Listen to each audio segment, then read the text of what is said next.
Good afternoon, everyone. My name is Maulik Shah, the co-founder and the CEO of Almus Risk Consulting. And it's indeed my privilege to welcome all of you to the day one of Almus Rupee Money Conference 2021. This is the 8th edition, and we have been delivering this consistently over the last 8 years. I take this pride in sharing with all of you that Almus Rupee Money Conference is making the real difference. And thanks to the support and the guidance from our own mentor, Padmanabhan sir, extensive support by Mahalingam sir, Professor Anand Narayan, Tyagu sir, U. Venkatraman, all the eminent speakers who have spoken on this platform over the last 8 years, and all of you who have been participating consistently over last 7 years. I can take pride and tell you that together we all are influencing the policy. Together we are contributing to financial sector development. Together we are making Mumbai / Ahmedabad a gateway to the Indian rupee. I am overwhelmed by the response from the sponsor partner this year. It's a sheer delight to see that we have 10 sponsor partners and actively involved in the entire construction of the Almus Rupee Money Conference. It is all because of them that we are able to bring such a rich content in the best of technology class, leaving a great experience for each and every participant. I hereby welcome the core sponsor partners who have been with us for last many years, namely National Stock Exchange, NSE, Refinitiv, RBL Bank, Chella Software, and PhillipCapital. I acknowledge the continuity of the sponsor partnership from Union Bank of India and our own client Lakshmi Organic. And this year, it's really exciting to see 3 new members joining the sponsor partnership. 2 from the list is our own clients, CP Plus, Aditya Infotech Limited, Gandhar Oil, and Crystal. Each and every one of you. Let's look at what the real conference is aims at achieving. Almus Rupee Money Conference aims at developing the Indian rupee market more vibrant, efficient, and as a market participant, I have been a market participant for last more than 25 years now. And I can tell you that specifically when it comes to the forex and the bond market, the market is still incomplete for many Indian companies. And that has an impact. That has an impact on the real business, on the international expansion. I mean, I can pick few very micro elements which are so very essential. And even if that gets addressed, it's a step in the right directions. Number 1, transparency. One nation, one market, one price for all the market participants. Level playing field for all the market participants. Easy availability of various products. Being able to manage the risk round the clock. Now there are many of such developments. Once if it is taken, it could be the step in the right directions. Now inside of this commitment to develop the local Indian rupee market, let's look at this year's theme. This year title of the conference, and let me double click on the title of the conference. The future of finance, the new normal, adjusting, adapting, and innovating. Now, there could be number of inferences from such a big long sentences. And let me make the job very simple. Let me try and put some focus on few keywords and attempt creating a common ground of reference for all of us over the next 2 days to participate in this conference. And I'm going to pick only 3 keywords: adjusting, adapting, and innovating. These 3 keywords sums up the entire experience and the journey over last 18 months. All of us, what we have gone through the last 18 months, it's the new normal, and not just the new normal, existing belief that influences the mankind, the companies, the businesses over last many, many years. Let me talk about adjusting. And I was talking to a friend of mine, a very senior executive from our own client, Anup, and I guess you must be here in the room, and this is hi to you. And he says very interestingly that one of the things that we should do in the business is now project only 10 months revenue rather than 12 months. A very interesting perspective. The companies are adjusting.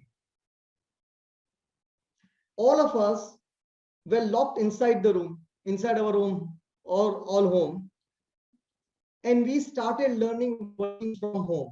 We started adapting to the new realities. Once it opened up, even we have started adapting the model of hybrid. Likewise for this year's conference. Last year, before the conference, somewhere in August, we actually thought about, should we really do the conference this year? And I'm talking about 2020. And we were reminded ourselves by the comments made by our well-wisher and our own client managing director, who says that your passion for financial sector development and spreading awareness is inspiring. Keep up the good work. And from that very weak moment to a phenomenal success last year, where we had 1,000+ participants viewing the conference virtually, it challenged the existing belief about the way conference gets conducted and operated. It broke through the barriers of 200 people conference. And let's talk about innovations. As a humanity, we have been innovating over years, but the pace of innovations over the last 18 months has really accelerated. We are seeing a phenomenal rise in the digital payment. Every household, Rupee, Paytm is the new word. It's a very common word. The technology companies are at the center stage and attracting the growth capital. Now, all of that, adjusting, adapting, and innovating, that's the new normal. And that's indeed even the future of finance. It is about challenging the existing belief. It is about challenging and redefining the way we operate. The various panels that we have curated over next 2 days are centered around this theme. You will find that, be it a role of financial market and growth, be it the evaluation of the gift city, the new frontiers in the trading, even you take up a panel on ESG, the energy crisis, each and every panel, the deliberations, the content, they are all centered around adjusting, adapting, and innovating, challenging the existing beliefs. Let me now come to a specifics of the finance and the future of finance. We are saying that today the real economy is at the inflection point of the growth. The real economy is roaring, and we never had almost all the engines being fired at the same time. We never had such a favorable conditions. But the real economy requires equally strong the financial sector. And even in financial sector there, if you look at very closely, there are set of beliefs that governs and regulate the financial market today. And I'm specifically talking about Forex and the bond market. The most of you who are part of the Forex and the bond market would endorse this view. There are existing beliefs like daddy believes that a child needs protection. And even the child believes that daddy is here to protect. There are a set of market participants who are believed to be more competent in dealing with exotic products. And let me tell you, when the market moves, when the dollar rupee moves by a percentage, the impact on the profitability is equal, be it the small firm or the medium-sized firm or the large firms. A lot is already done. And at the same time, a lot is still the work in progress. It is time to challenge the existing belief. It is time to press the long pending reform button in the forex and the bond market to enable the growth in the real economy. And it can always be the question, what really comes first?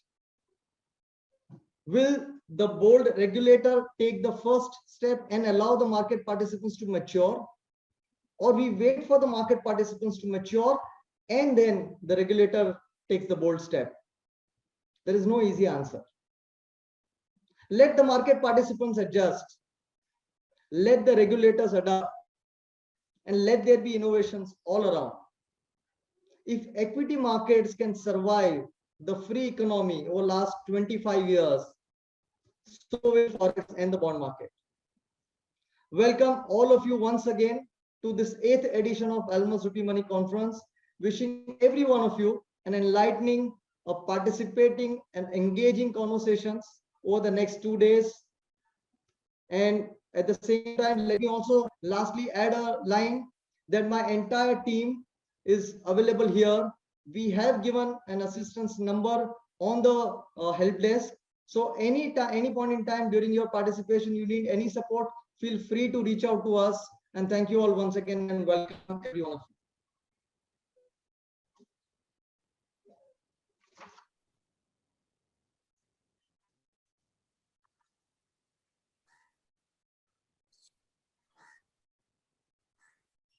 So here is the most special moments that I cherish a lot, especially when introducing our mentor, my mentor at Almus Rupee Money Conference.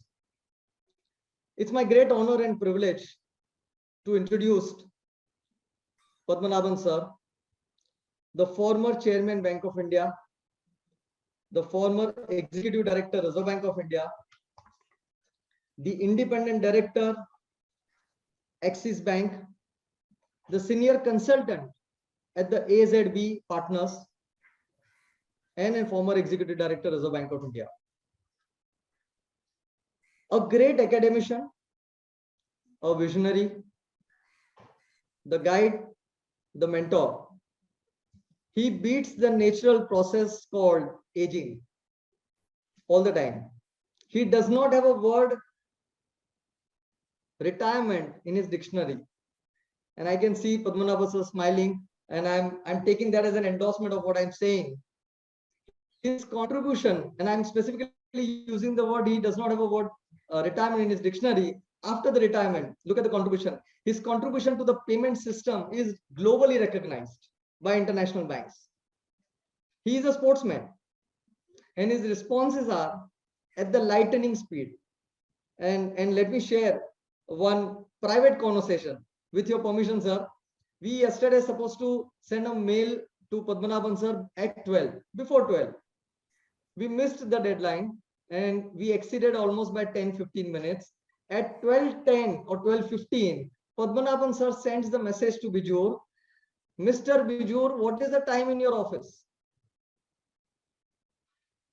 We are fortunate, sir, to have you as our conference mentor. It's a very rare, way back in 2014, to have a sitting executive director attend the private conference. Since then, Padmanabhan sir has been nurturing the entire Almus team. He has been nurturing the entire initiative of developing the forex and the bond market. So indeed a pleasure to have you every year. Your blessings, your mentorship. Over to you, sir, for the inaugural address. Thank you very much. Thank you very much, Maulik, for those kind words. Friends, from wherever you are logged in, it's a pleasure to be back. Always a pleasure. Although I'm not very certain what I should take out of what Maulik said, that whether he's indicating that it's time for me to retire. Well, I've also started thinking in those directions, I must assure you. I think one of the seminars I look forward every year is the one which Almus comes up with. I think the theme is always relevant. And other than the theme being relevant, I think the theme they choose for the conference is interesting as well. So last year, we talked about margin to mainstream, quite important given the circumstances we were. And today, this year, again, we are spot on. What they're talking about is adjusting, adopting, and innovating. I think it says it all, considering the times that we live in, because I think that in a way, our lives have become truly Greek in character. We are moved from alpha to delta. Now we are in Omicron now. So where we are moving, we do not know. So this adjusting, adopting, innovating must happen in every aspect of life. And I was quite amused and quite interested when this suggestion came that this could be the theme of the conference this year. So congratulations, first of all, on a theme which truly speaks about the times that we live in. Well, life has been choppy. Markets have been choppy. But I should think that Almus, like the proverbial brook in the Tennyson's poem, has continued to provide complete tactical and operational solutions, at least looking at the interest shown by the sponsors in sponsoring this conference. Obviously, the work that is being done by Almus is being appreciated, and many people want to be a part of this journey. I know that they provide complete solutions across Forex, currency, commodity markets, very critical, and particularly what attracted me to this group was their concern for the SME customers, the small customers. Basically, you are able to completely outsource your activity to Almus, and looking at what they do actually made me think of two things. One, about an advertisement, which was quite popular earlier, which said, fill it, shut it, forget it. Now, I think something like outsourcing to Almus, something works like this because the back office, front office, everything, accounting, everything takes taken care of them. It's a package deal. I understand that Almus has been providing, which has been quite helpful.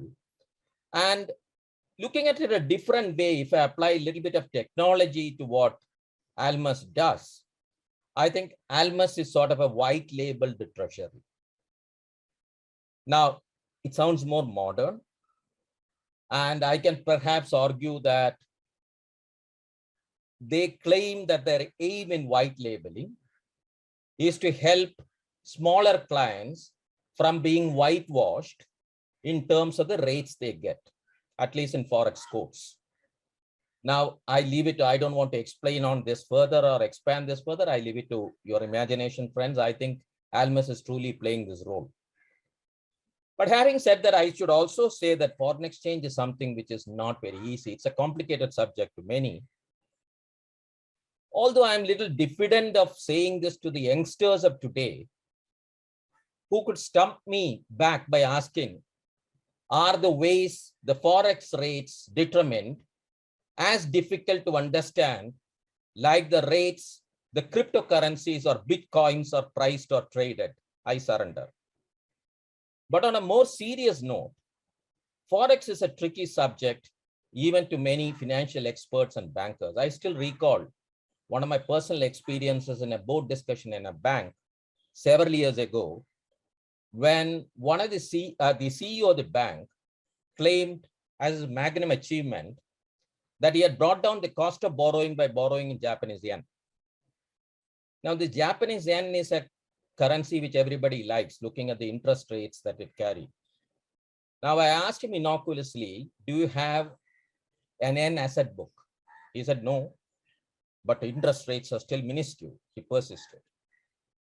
Now, I asked him the next question, do you mark to market your yen liability? There was complete silence all around. Needless to say, I became the villain for asking this question, and I suspect even today he has not pardoned me for that.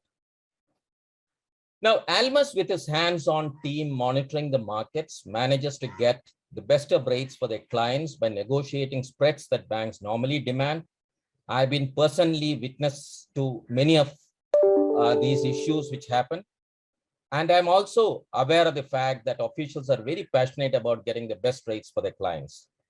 This market, I think Maulik did make a mention about what needs to be done. But let me flag that this market can get only more exciting with the opening up of NDF trades. I think one of the things about bringing the market onshore, which was a passion a couple of years ago, one of the themes of the conference, I think that is slowly beginning to happen with complete opening up of the NDF trades. The International Financial Center taking off is again important. I can say, associated with the initial regulations drafting in that International Financial Center, and I can say that we have tried our best to mimic the international practices rather than depending upon the Indian rules and regulations while drafting the regulations for the GIFT City. And RBI has been substantially relaxing the rules and documentation requirements on foreign exchange markets. Maulik again did make a mention about the push for transparency. This is happening in a big way. Now, I know many banks are struggling now to realign how to communicate to the clients about the rates, because the demands on them by the central bank, the transparent to be brought about, what is the kind of loading that happens. I think that is going to change the scenario altogether. Although I'm not very certain about one rate for the entire country, as Maulik said, because in a way, it would also mean that do we have one standard of living index for every city in this country? So there could be sort of differences, but I completely go along with the statement that the transparency today, which is there particularly for the small value customers, has to improve enormously. And let me tell you that central banks around the world, not only India, around the world are at it to make this happen. Now, a related point is the focus that the regulators around the world are directing towards bringing down the cost of cross-border transaction. This is a worry world over. The cost and the time and the efficiency of the cross-border transaction today is a black mark when compared to the achievement at least this country has made in respect of speed and cost as far as the domestic transactions are concerned, which have become really efficient, a benchmark for the rest of the world. Now, one thing I just want to leave a warning is that please remember that the traditional players do not offer a fair deal. Today, there is more chance of this entire business model getting disrupted, either through the adoption of technology or by the entry of so-called fintechs and neobanks who move fast to occupy the space, disrupt, and start acquiring the customers. Now, I know that this is a much awaited event every year. I don't want to go on and on. And this event every year manages to bring in the best minds to discuss several areas of topical interest. As Maulik said, this time also it is no different. I think they have been able to line up very, very interesting topics and very well-known, sought-after speakers for each of the talk or the panel discussion. I'm sure that you will find them useful over the next day and a half. Thank you for inviting me. Congratulations once again to the team Almus, and all the best for the rest of your deliberations. Let me warn you that this ends my Act 1. I have 2 more appearances to make, one later in the day and one tomorrow. So let me say au revoir for the present. Thank you very much.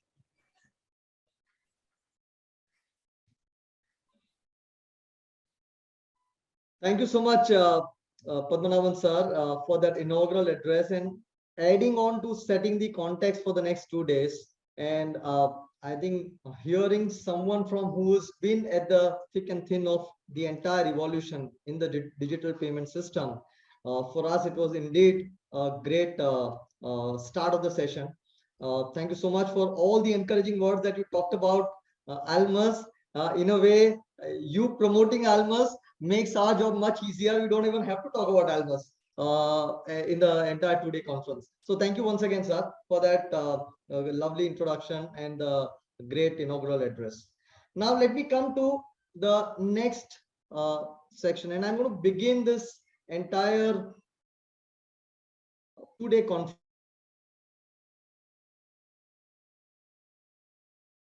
topic. In the next 25 minutes or so, we will deliberate on a topic which is close to very, I mean, almost every market participants. We are talking about understanding the dynamics of the exchange rate, USD INR. And in that entire deliberation over the next 25 minutes, we will cover the RBI intervention, the policy, the objective, the rationale behind the interventions, some of the relevant aspects, the impact of all of that. We will also examine the existing belief that I talked about earlier, the way currently the market is regulated and governed, and we will have a debate around it. And to do all of that with me, I have someone who's a highly accomplished economist. I've known her for the last, I guess, more than 8 years now. We have been exchanging views multiple times. And I can tell you she is a very bold academician who conveys her point in a very brutal way. Okay, and you're going to experience that in the next 25 minutes or so. Dr. Rajeswari Sengupta, she is an associate professor of economics at Indira Gandhi Institute of Development Research, IGIDR, Mumbai. She has passed the research position at the IFSC Institute for Financial Management and Research in Chennai, the Reserve Bank of India, the IMF, and the World Bank in Washington, DC. She has published in reputed international journals and has also written chapters in various books published by ADB, Asian Development Bank, G20, the Center for International Governance Innovations, CIGI, among many others. Dr. Sengupta completed her MA and PhD in economics from the University of California, Santa Cruz, UCSC. She holds 2 previous degrees in economics from India, a bachelor degree from Presidency College, Kolkata, and a master's from Delhi School of Economics. Let me invite Rajeswari first. She will start by making a presentation, and then we will deliberate on the subject. We will have a chat. Over to you, Rajeswari. The floor is yours. Thank you so much, Maulik. I really appreciate that very interesting introduction. I hope I can live up to the introduction that you have just given. And it's, as always, it's a real pleasure to be a part of this absolutely wonderful Almus Rupee Money Conference, which is just gaining from strength to strength every year. So I've shared my screen and I hope that's visible to everybody. What I would like to do in today's talk, as Maulik mentioned, is I want to talk a little bit about the dynamics of the rupee dollar exchange rate, the way it has evolved over the last 2 decades. And this is based on my work with Professor Ila Patnaik of NIPFP that we presented at the India Policy Forum, the prestigious forum, earlier this year.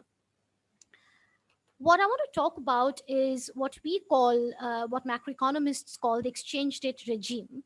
And then I will throw some light on the patterns of FX interventions by the RBI, and then we'll deliberate on relevant points. The exchange rate regime of any country is a function of how a currency is managed with respect to other currencies. For example, in developed countries like the US, it's a floating or fully flexible exchange rate regime where the central bank is not trying to intervene in the foreign exchange market to manage the currency. On the contrary, in most emerging market countries, the exchange rate regime is referred to as a managed floating regime, where central banks regularly intervene in the FX market to stabilize the exchange rates. Where are we in that context? In 1993, this was the period when a lot of liberalization and deregulation reforms were being undertaken. India officially moved to the market-determined exchange rate. So before that, for several decades, India had a tightly pegged exchange rate regime where the rupee was not moving much at all vis-a-vis the dollar.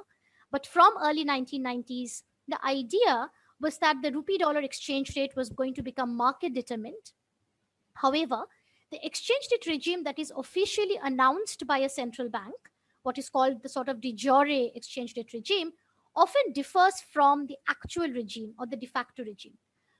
If you're just looking at, let's say, the level of the exchange rate or even the volatility of the exchange rate, we will not get a full understanding of what regime the exchange rate is in, because the actual exchange rate that we observe is not just a function of the shocks that the economy is facing, but it is also a function of the currency policy of the central bank.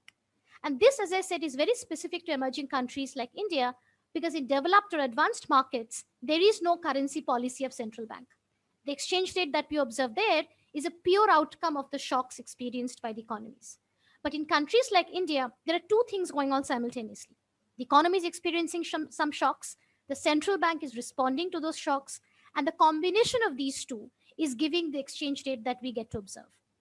So, for example, in India, the RBI regularly and actively trades in the currency market with the officially stated goal of containing volatility. And the one thing that I want to look at here and I want to talk about is, do we find any discernible pattern in RBI's FX interventions? Ideally, if the central bank is just trying to contain volatility, maybe it will just intervene equally on both sides of the market to get a stable exchange rate. Is that what we see? And a larger question that maybe we can deliberate after the talk is, should containing volatility indeed be a goal? This is a graph of the nominal rupee dollar exchange rate from 1993 till recent times. And as I was saying, that if you just look at the level of the exchange rate, it depreciated very steadily from about 30 to about 75. But we can't really discern anything about the exchange rate regime. Just by looking at the graph, one can say, well, it seems like rupee is a very market-determined exchange rate. It has depreciated so much.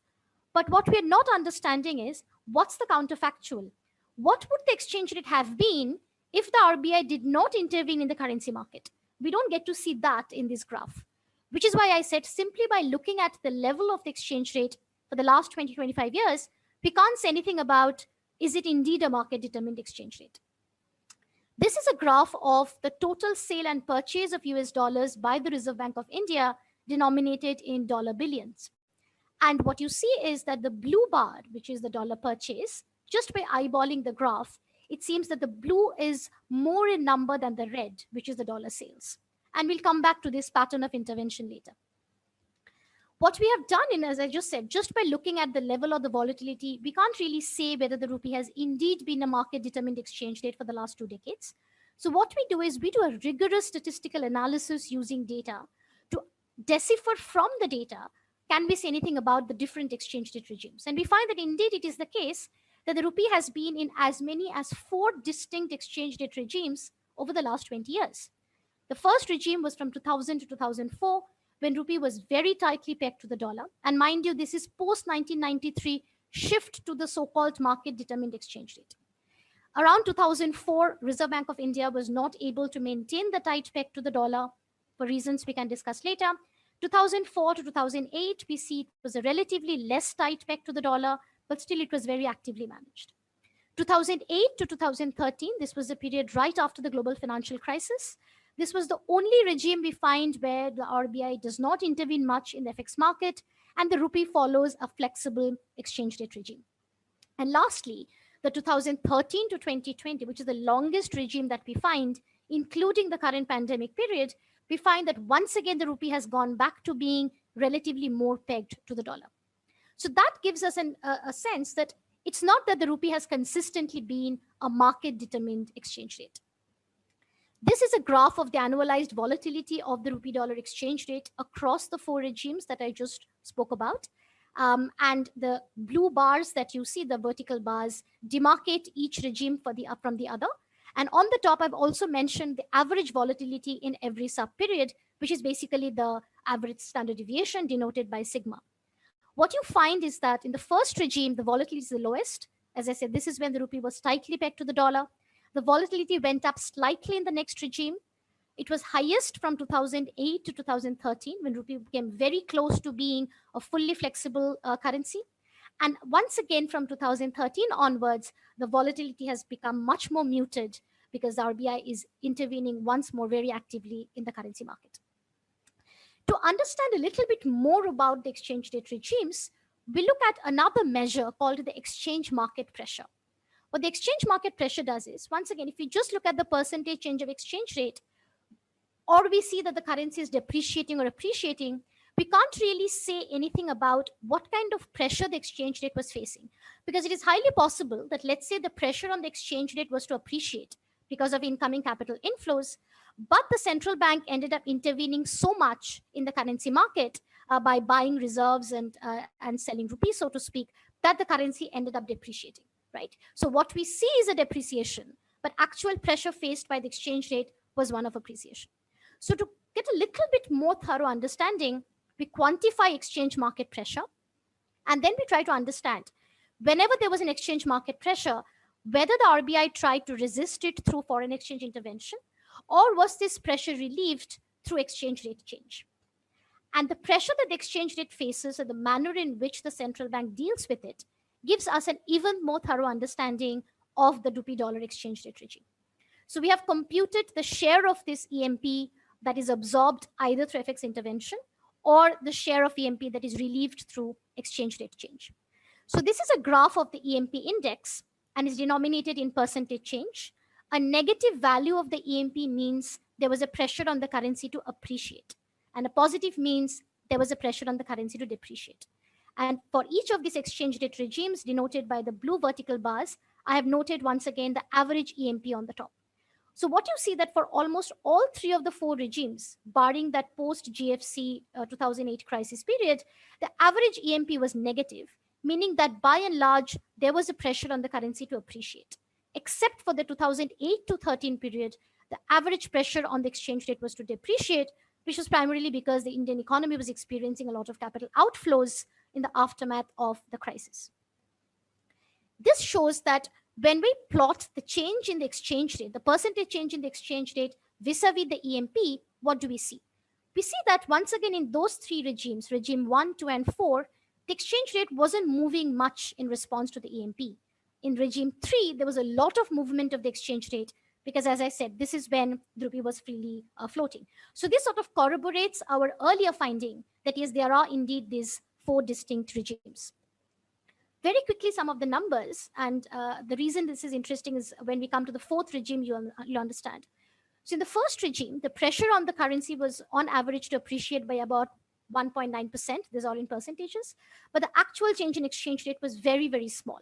And that is because the RBI was intervening very actively in the currency market. As I said, this is when the rupee was almost tightly pegged to the dollar. 2004, 2008, once again, a very strong pressure to appreciate. This was the golden period of Indian economy. The economy was getting a huge amount of capital inflows. The change in the exchange rate is, of course, much less because the interventions were still going on. Post-global financial crisis, the pressure turns to an average pressure to depreciate. And what you notice is the change in the exchange rate is very similar in magnitude to the actual pressure faced by the exchange rate because the central bank was not intervening much to prevent this depreciation. Lastly, the last regime is extremely interesting because we see that on average, there was a pressure on the currency to appreciate, but the actual change in the exchange rate was one of depreciation. How could this have happened? One way this could have happened is that while there was a pressure on the currency to appreciate, the central bank intervened so much in the currency market to prevent the appreciation that the currency actually ended up depreciating. So that sort of brings me to question that, is it indeed the case that the objective of intervention is to contain volatility? This is basically the mirror image of that exchange rate graph, that if you're not dealing with the pressure by letting the exchange rate move, how are you dealing with it through intervention? And we see that in regimes 1, 2, and 4, there was a lot of intervention going on. When this blue graph goes up, that means RBI was a net buyer of dollars. And when it is in the negative territory, that means RBI was a net seller of dollars. So we see in the 3 of the 4 regimes, RBI was a net buyer of dollars in response to the pressure on the currency to appreciate. Not only spot market intervention, of course, of late particularly, we also see that the central bank has been engaging in a significant amount of currency forward market intervention. This is just a monthly outstanding forward market position of the RBI because we don't have any more data beyond this to decipher what has been happening in the forward market. This is the last graph where I want to, in terms of the intervention, which gives an even clearer picture of the pattern of RBI's intervention. This is a 4-quadrant graph where on the vertical axis, you have the kind of pressure that the exchange rate was experiencing. And on the horizontal axis, you get the kind of intervention by the RBI. And you see that majority of the scatter plots, the red plots, are clustered in that 4th quadrant, which is where the currency was facing an appreciation pressure and the RBI was a net buyer of dollars. So altogether, this gives us the sense, and we understand that RBI asymmetrically intervenes in the foreign currency market primarily to prevent the currency from appreciating, but does not intervene as much when the currency is facing a depreciation pressure. This, of course, leads to a very massive hoarding of foreign exchange reserves. And as you see that barring that third regime, there has been a steady increase, a secular increase in reserve hoarding by the central bank. What happened in the pandemic? Well, a very interesting thing happened in the pandemic. We have always had a current account deficit, but in the pandemic, it turned into a current account surplus. Of course, not necessarily because we were exporting more, but primarily because we were importing less. India also became an attractive investment destinations for FPIs in recent times. All of that meant that there was a lot of pressure on the rupee to appreciate. So on average, in the last 1 year, there was an average about 2% pressure on the rupee to appreciate, but the rupee actually ended up appreciating by much less because RBI was a net buyer of dollars, and we know that by now reserves have almost gone close to $600 billion. So the pandemic is very much a part of regime 4 when there is still a very active intervention by the RBI in the currency market to prevent the rupee from appreciating. So this is my last slide.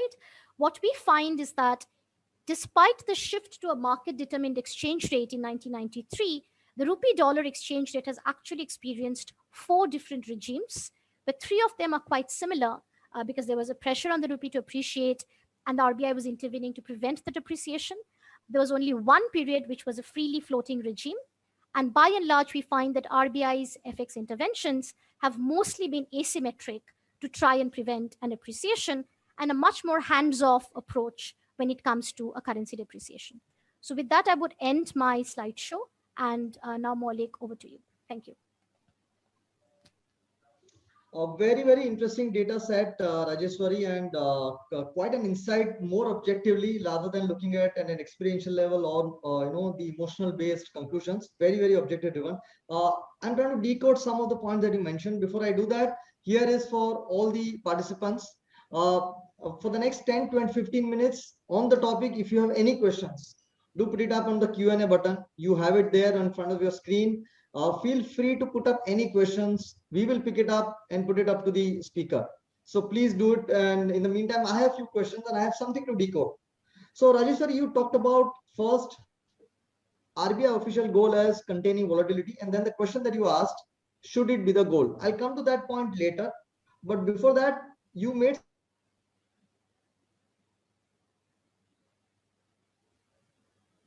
certain conclusions about the way they have been intervening, and less when it is on the depreciating side. And then in a way you are inferring that are they targeting any particular level, because one, you're intervening, and then also you're seeing an exchange rate moving up. My question is, and this is from a market, I mean, I have been a market participant, I have seen it around 69, 69.5. I knew RBI was trying to defend a level. The reserves came down from $320 billion to close to $290 billion. They literally sold $30 billion in the market.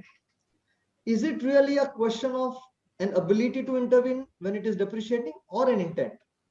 That's a very good question, Maulik. And you're absolutely correct that for central banks of any emerging economy, it is much easier to try and prevent the currency from appreciating because all you have to do is essentially shore up your reserves. But it's much harder to prevent the currency from depreciating because in order to do that, you're actually losing reserves.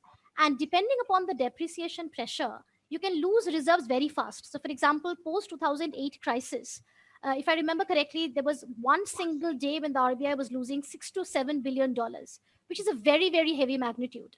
And what ends up happening is that if a central bank is losing reserves that fast, that can actually even trigger what is called a currency run, even though it is more applicable for a fixed exchange rate regime. But even in a managed regime like the rupee, the speculators can get a sense that the RBI does not have enough ammunition to defend the currency, and they may actually do a self-fulfilling cycle where they start taking money out, thereby precipitating the rupee to depreciate even further, and that can very fast become a currency crisis. So you're absolutely correct that there is a constraint on the ability of any central bank to defend a currency against a depreciation. However, then I would also question that if the stated goal is indeed to contain volatility, why would the RBI not intervene equally on both sides of the market, knowing that you can't intervene as much on the depreciation side? Let's say the RBI's stated objective, often in informal or formal speeches, has been that we need enough reserves to defend the currency. We often hear this, right? That the currency, a crisis might be coming, or Fed could be raising the interest rate, rupee could be depreciating, and we need enough reserves to defend. But we also know that when the crisis actually hits us, the central bank cannot lose reserves for the reasons that I just mentioned. So then it sort of defeats the purpose of holding so much of reserves. And then I would question, why are you disproportionately intervening to prevent a currency appreciation? Is there any other objective? So again, the related question, you talked about the reserves. Now, this is again a very debatable point around what is really the adequacy of the reserves for a country like us, which is anywhere current account deficit. How Right. much reserve is adequate? Right. In fact, economists have been debating and pondering and deliberating on this question for almost 30 years now. And there is no easy answer to this. The reason is because the adequacy of reserves actually depends upon every country's unique position with regard to macroeconomic fundamentals, their resilience to the shocks, their financial sector state of development. There cannot be a one size fits all adequacy of reserves because, for example, Brazil could be a commodity rich country, whereas India is not. So any commodity price shock affects us much more than it could affect Brazil in a negative way. And therefore, our reserve adequacy will have to take that into account. However, there was a time when in the 1990s, the Latin American countries and Southeast Asian countries experienced currency crisis. Economists tried to come up with what we call rules of thumb to understand how much reserves a country should hold. And the two rules of thumb, there was one rule that countries should have about 3 months worth of imports, that you should be able to pay for at least 3 months of imports, and 1 year of short-term external debt. So the short-term external debt to reserves ratio should be 1. And that would put the country in a comfortable position with regard to both external shocks and import, because it's also very difficult to quantify external shock. But what we do find is that most countries have by far significantly exceeded the rules of thumb. So, for example, by December 2020, India had close to 20 months worth of imports in the reserve cover. And the short-term external debt to reserve ratio is close to 17%. So we have significantly more reserves than what is prescribed by the rules of thumb. But then, and what's really the motivation of that and the cost of that? Yeah, I was just going to come to that. So then we have tried to understand what are the different motivations of central bank. There is one motivation, which is the precautionary motive, meaning that you have reserves because you want to defend the currency against any shock or crisis. Then, of course, China broke all myth because they were just holding reserves and keeping the currency undervalued because they wanted to export. So then we decided that maybe there is something called a mercantilist motive, that reserve banks or central banks are holding reserves because they want to facilitate the country's objective to be exporters in the global world.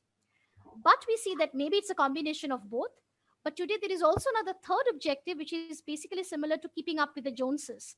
That if Brazil, South Africa, Mexico are going to hold reserves, there is no chance that the RBI is not going to hold reserves. Because reserves today is almost seen like an indicator of your macroeconomic resilience. And if you don't have enough reserves, even a sovereign credit rating may get affected, because that means you're very vulnerable to the crisis. Now, nobody is, of course, thinking that when the crisis happens, no central bank is really using the reserves. But reserves has still become this indicator of macroeconomic resilience. So it could be a combination of precautionary motive, mercantilist motive. We are a current account deficit country. We want the rupee to be depreciated like China did. And also we want to keep up with our emerging country peers. So it could be any combination of these three. In a way, what you are saying is that this reserves also has a perceived strength. I mean, in case if you are holding a good reserves, it is perceived to be you're a very strong country. Now, I'm sure there are costs to holding the reserves. Absolutely. How do you balance this out, and what are the costs? Absolutely. There is no free lunch in economics. So of course there is a cost. Yes, reserves are, everything is based on perception these days. If you are a $600 billion reserves country, that means you're fully insulated against a crisis shock. But of course, that's not true, because as we saw in taper tantrum, the rupee was depreciating very sharply. RBI actually used a very small percentage of the overall reserves and ended up using monetary policy, increasing the interest rate to defend the currency. So that takes me to the cost. One very important cost of holding reserves and doing asymmetric intervention to prevent currency appreciation is that you're interfering with the domestic money supply. Because the moment you're holding reserves, you're increasing the domestic money supply.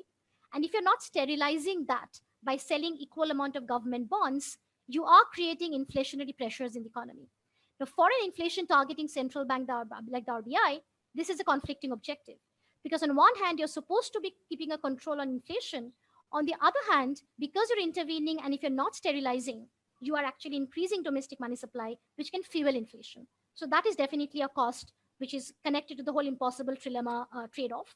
The second cost is reserves don't earn any return because you're essentially investing in US government securities, which are very low yielding assets, whereas you could be investing in some more higher yield bearing assets as well, where some central banks have started sovereign wealth funds, which invest in other countries' infrastructure, etc., etc. So that is something that could be done. But yeah, there is definitely a very serious cost associated with holding reserves.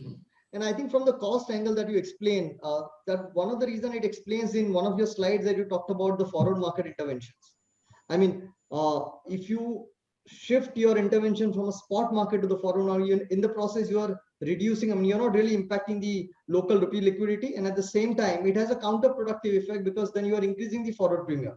So, Absolutely. yeah, I mean, that also is something which is what we have observed in the last many months, that we have an aggressive build-up of the forward position by RBI in the market.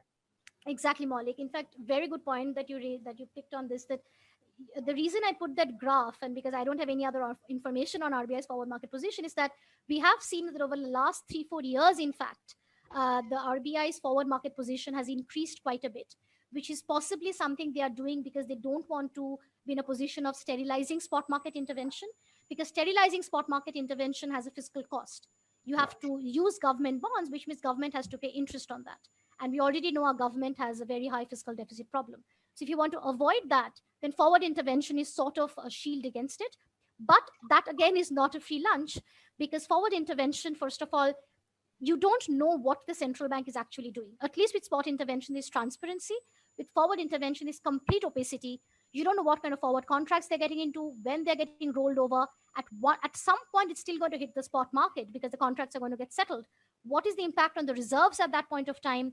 Also, as you mentioned in your opening speech, that this does not create a level playing field for all participants. If you have a giant central bank in the forward market, what chances do other participants have in the forward market? It is no longer a level playing field at that point of time.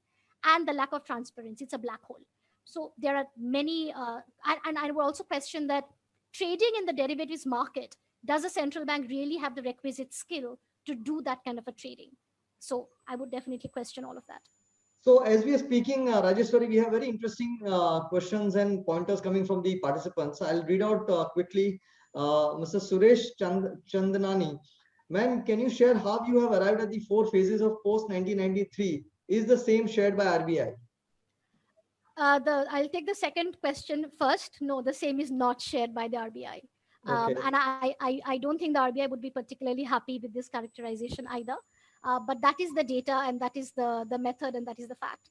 So how I've arrived, well, I'm very happy to share my paper with you. But basically the way it works is we sort of try to understand what has been the contribution of the main floating currencies, let's say US dollar, the euro, the pound, the yen, etc., to the rupee dollar exchange rate.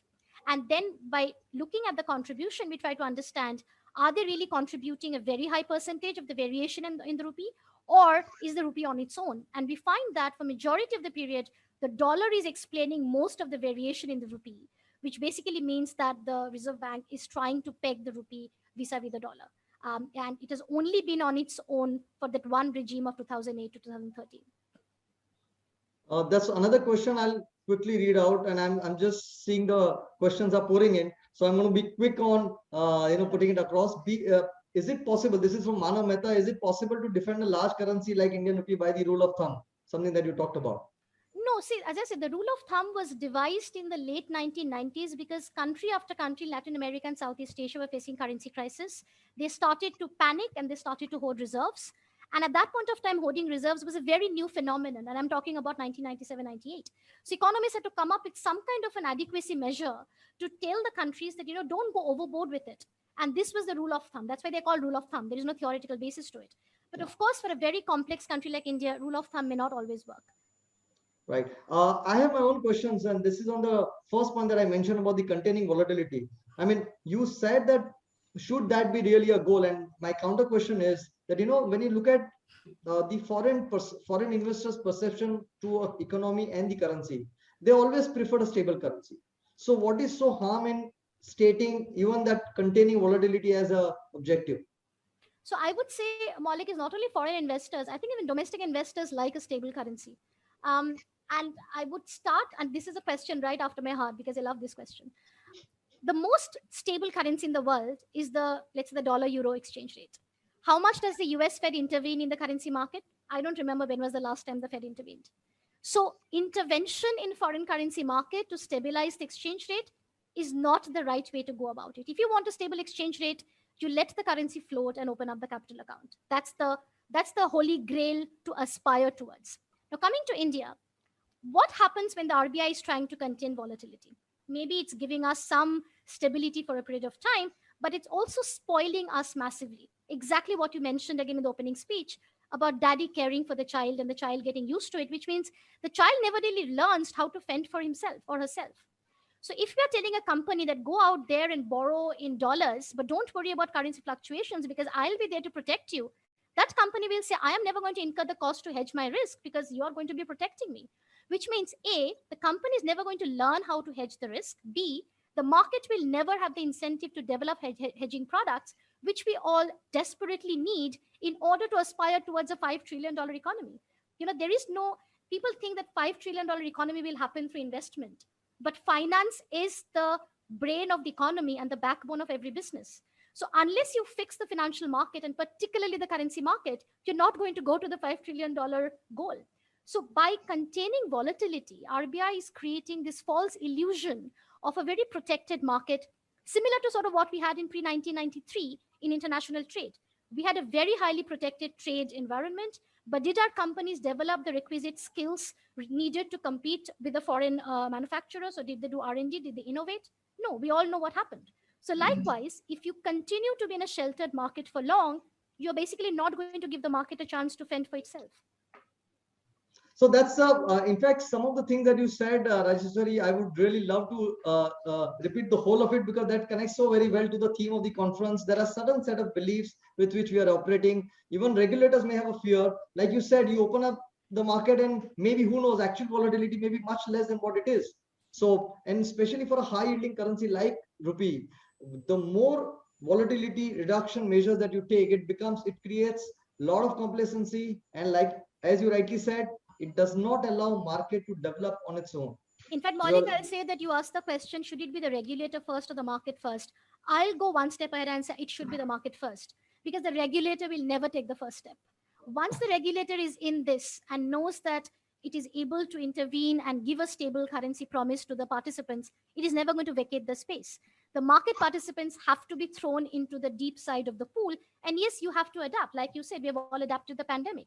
But unless you do that, then you can't complain, oh, India doesn't have hedging products, India doesn't have advanced financial markets, we don't have an internationalized rupee. You'll never have any of these things unless you learn to fend on your own. And that will not happen if you keep expecting the central bank or the father, mother, whatever you call it, to keep protecting the volatility. and all the participants, like I said earlier, you're going to have a very, very brutal response to every question that you put it up to Rajeswari. And the delivery was no different. We are almost at 4. I would love to have another half an hour chat with you, Rajeswari, which I've been doing it off and on. Participants, I'm sure they will probably miss out on a lot many other content probably we could have covered during the discussion. I'm seeing a lot of questions which are still pouring in, but I'm going to take a pause. Sure. And I really, really want to thank you. This was phenomenal. I mean, I just loved the interactions, and I'm sure the participants' experience is no different. Thank you so much for your valuable time and for being here as an eminent speaker at the Almus Rupee Money Conference. Thank you so much. Maulik. Thank you so And much. thank you all the participants. And I wish all of you a very good luck for the rest of the conference. Thank you. Thank you. Thank you, Rajesh. Thank you.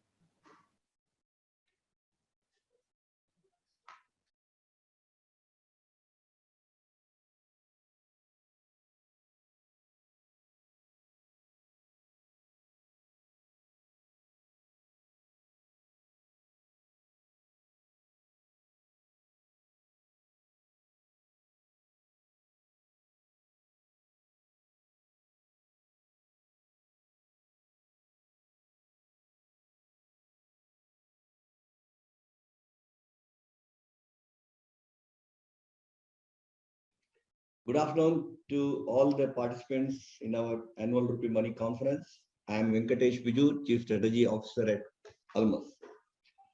What a discussion, what a file chart. Of late I started loving girls. They are more straightforward and more forthcoming. In fact, it is proved that in a trading also they are apparent when it comes to profits. Just to brief something, something she said, it's a music to my ears. She was telling intervention is not a strategy to keep the currency stable. It was never. Okay. And when we talk about 5 trillion economy, okay, and she says finance is the brain of the economy. So my thought always, we controlling the economy, controlling the dollar rupee, controlling anything, it will not do any good to us. Only a free man through free enterprise, the economy will grow. That time has come. That was the theme, and that I have been telling from last 2 decades. It's going to be a reality shortly. Thank you, Rajeswari, for that brilliant speech. And as again, another thing she said, market first, regulator cannot be first. It's a brilliant speech. I think all the participants loved it.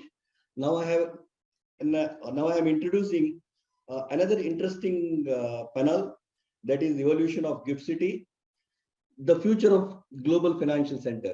You all good to know that, as Mr. Padmanabhan sir said, that initial stage he was involved in it. Lot of things were coming with the Gift City. It was really surprising to me. And it's a we therefore thought that we'll introduce in the panel the evolution of Gift City, how it will help to the future. For that, we have none other than Supriyo Bhattacharjee, General Manager, International Financial Services Authority. His primary responsibility is laying down regulations for banking business in International Financial Center. He is also managing the Indian banks and foreign banks licenses at the International Finance City. Prior to joining the International Finance City, he was the Deputy General Manager at Reserve Bank of India, who was covering regulations and development of FX derivatives. By qualification, he is a Bachelor of Commerce Honors, Certified Associate of Indian Institute of Bankers, Diploma holder in Treasuries, Risk and Investment Management of Indian Institute of Bankers and Finance, and he is also ECA diploma holder. Over to Mr. Supriyo Bhattacharjee for the panel, Evolution of the Gift City, the Future of Global Financial Center. Thank you, Mr. Venkatesh, for the kind introduction. And let me take this opportunity now to introduce our esteemed panelists, starting with Mr. Anshul Chandak from RBL Bank. He's the head financial market sales of RBL Bank and is also the chairperson of the governing body of the RBL Bank branch that is in IFSC. He has over 16 years experience in various financial market products with HDFC Bank and Kotak Mahindra Bank prior to joining RBL. He has been with RBL for the last 10 years and basically has been instrumental in building the financial markets business from scratch. So welcome, Mr. Chandak. Then I'm also happy to introduce Shri Chetan Bharkhada from Anand Rathi International Ventures IFSC Private Limited. He is the CEO of Anand Rathi International Ventures here. And he has over 23 years experience in complex hedging in currencies and derivatives segment. He's a financial services professional with a broad-based background in stocks, commodities, treasury, strategic financial management, and execution. And in the past, he has also been the executive director of Anand Rathi Commodities Private Limited and head of commodities and currencies business at Anand Rathi Group. So welcome, Mr. Bharkhada. And finally, we have Shri Vineet Bhatnagar, who is the managing director and CEO of PhillipCapital India and UAE, and also manages the business affairs of other PhillipCapital Group companies in India. He has more than 25 years professional experience in banking, financial services and technology, and in-depth understanding of various listed and OTC markets such as equities, fixed income, currencies, and commodities. Welcome, gentlemen. And I would like to just start off the session with a brief outline of what I think are some of the important points pertaining to IFSC in particular. And really, when I was requested to lead this session, I looked at the the heading of the session, which is the evolution of GIFT City, future global financial center. And I looked around and I found a very good definition of evolution. What is evolution? And evolution is essentially, to take away the biological definition, which everybody knows, and bring it down to really the brass tacks, it's basically a process of change, when from a lower or a simpler state to a higher and a complex state, which gives larger benefits to the system as a whole. So that's evolution. And how does evolution happen? Evolution happens through a process of what it's called natural selection in biology, where certain characteristics of an animal or a group of animals makes it able to withstand change or better adapt to the change in the system which is a part of, and thereby it allows that animal or that group of animals to survive and thrive over other groups of animals, and thereby become the dominant group of animals in this. Now, why I bring this is that the environment, the international financial environment, is, to my mind, I probably at the doorstep of some major changes. And in whichever areas you look at, we are either at the threshold, or even some people say we are already well into this change in that system. So the environment is changing, and if I might just take a few minutes to discuss what I mean by that, is basically that the system that we today are largely in is what has come from the 1970s. After the fall of the Bretton Woods system, we had this sort of a free-for-all exchange rate mechanism and flow of capital from the west to the east.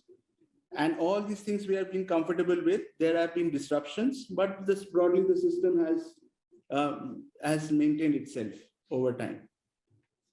But today, I think there are fundamental questions about how long that system can sustain.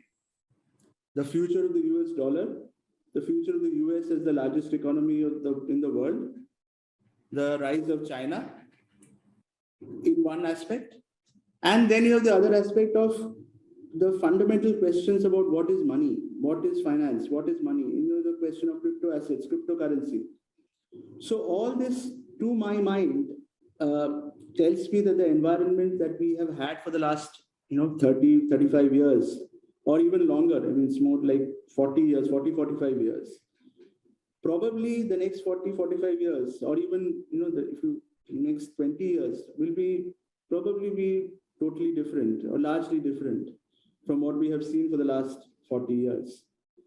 So the evolution has to happen.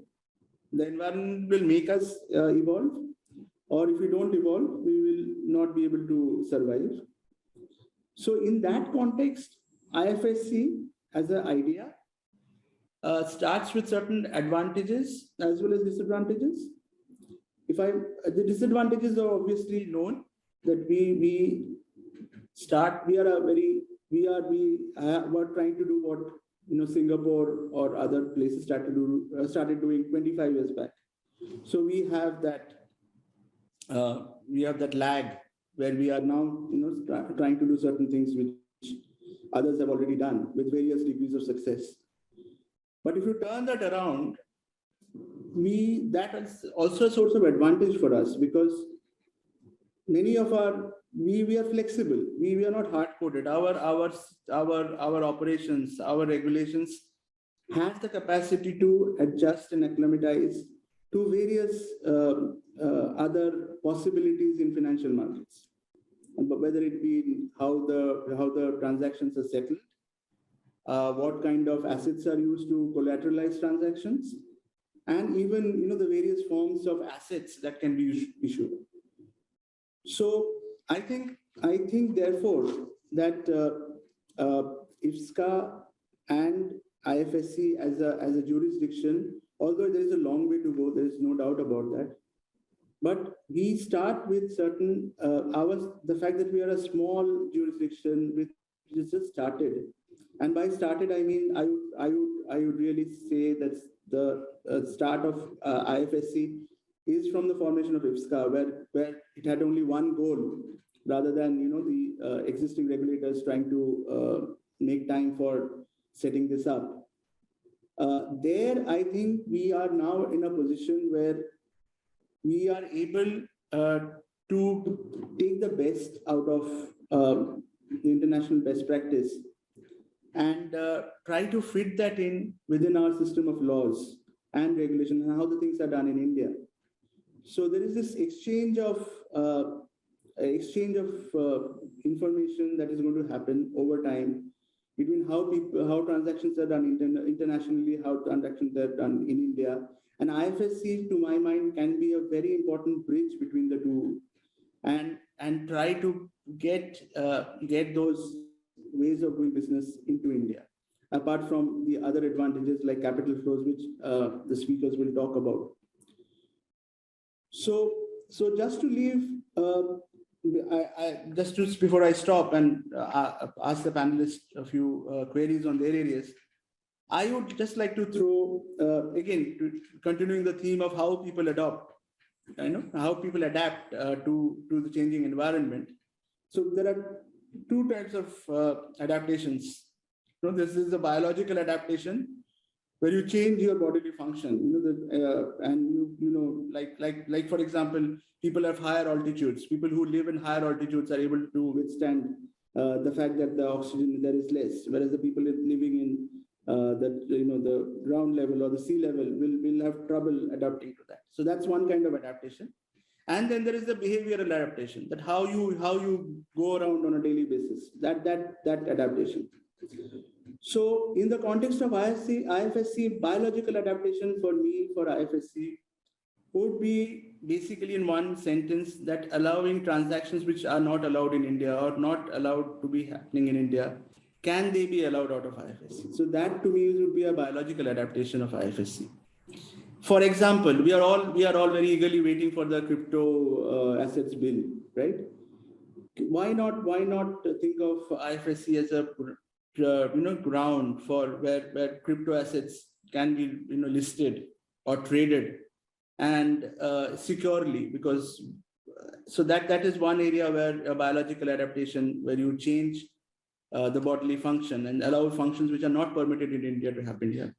And when I say behavioral adaptation, as far as IFSC is concerned, I talk about benchmarking the regulations here, and which has been done to a large extent. That our regulations here are benchmarked to international regulations, by which I mean regulations that are prevalent in Singapore or Hong Kong, or even European regulations or UK. So that is the behavioral adaptation that the people who are coming here will have to do.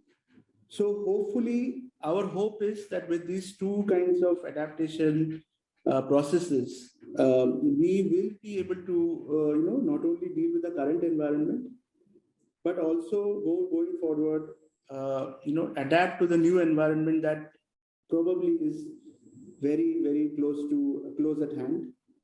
And so that is, and the people who are and the panelists who are with me in this session are really at the forefront of that adaptation process. So this is I would like to now ask them to talk about how they're adapting and how they see their respective areas developing. So if I might start with Mr. Chandak. Now you are a bank, you have a presence in IFSC, and my question to you would be, how do you see the banks playing a key role in providing the financial services, which is your staple, And then also, how do you see helping in raising of funds by Indian corporates? Thanks, Supriyo. Glad to be here today, and thanks for sharing your thoughts. IFSC GIFT has provided a beautiful platform to banks and Indian corporates where they can leverage various product offerings, which otherwise was a very restricted activity between few financial institutions and large conglomerates. Today, when I meet clients across length and breadth of the country, the Indian corporates, one clear trend that emerges post-COVID is that more and more Indian companies will become Indian MNCs. And when I say Indian MNCs, I don't mean that they just would export their goods out.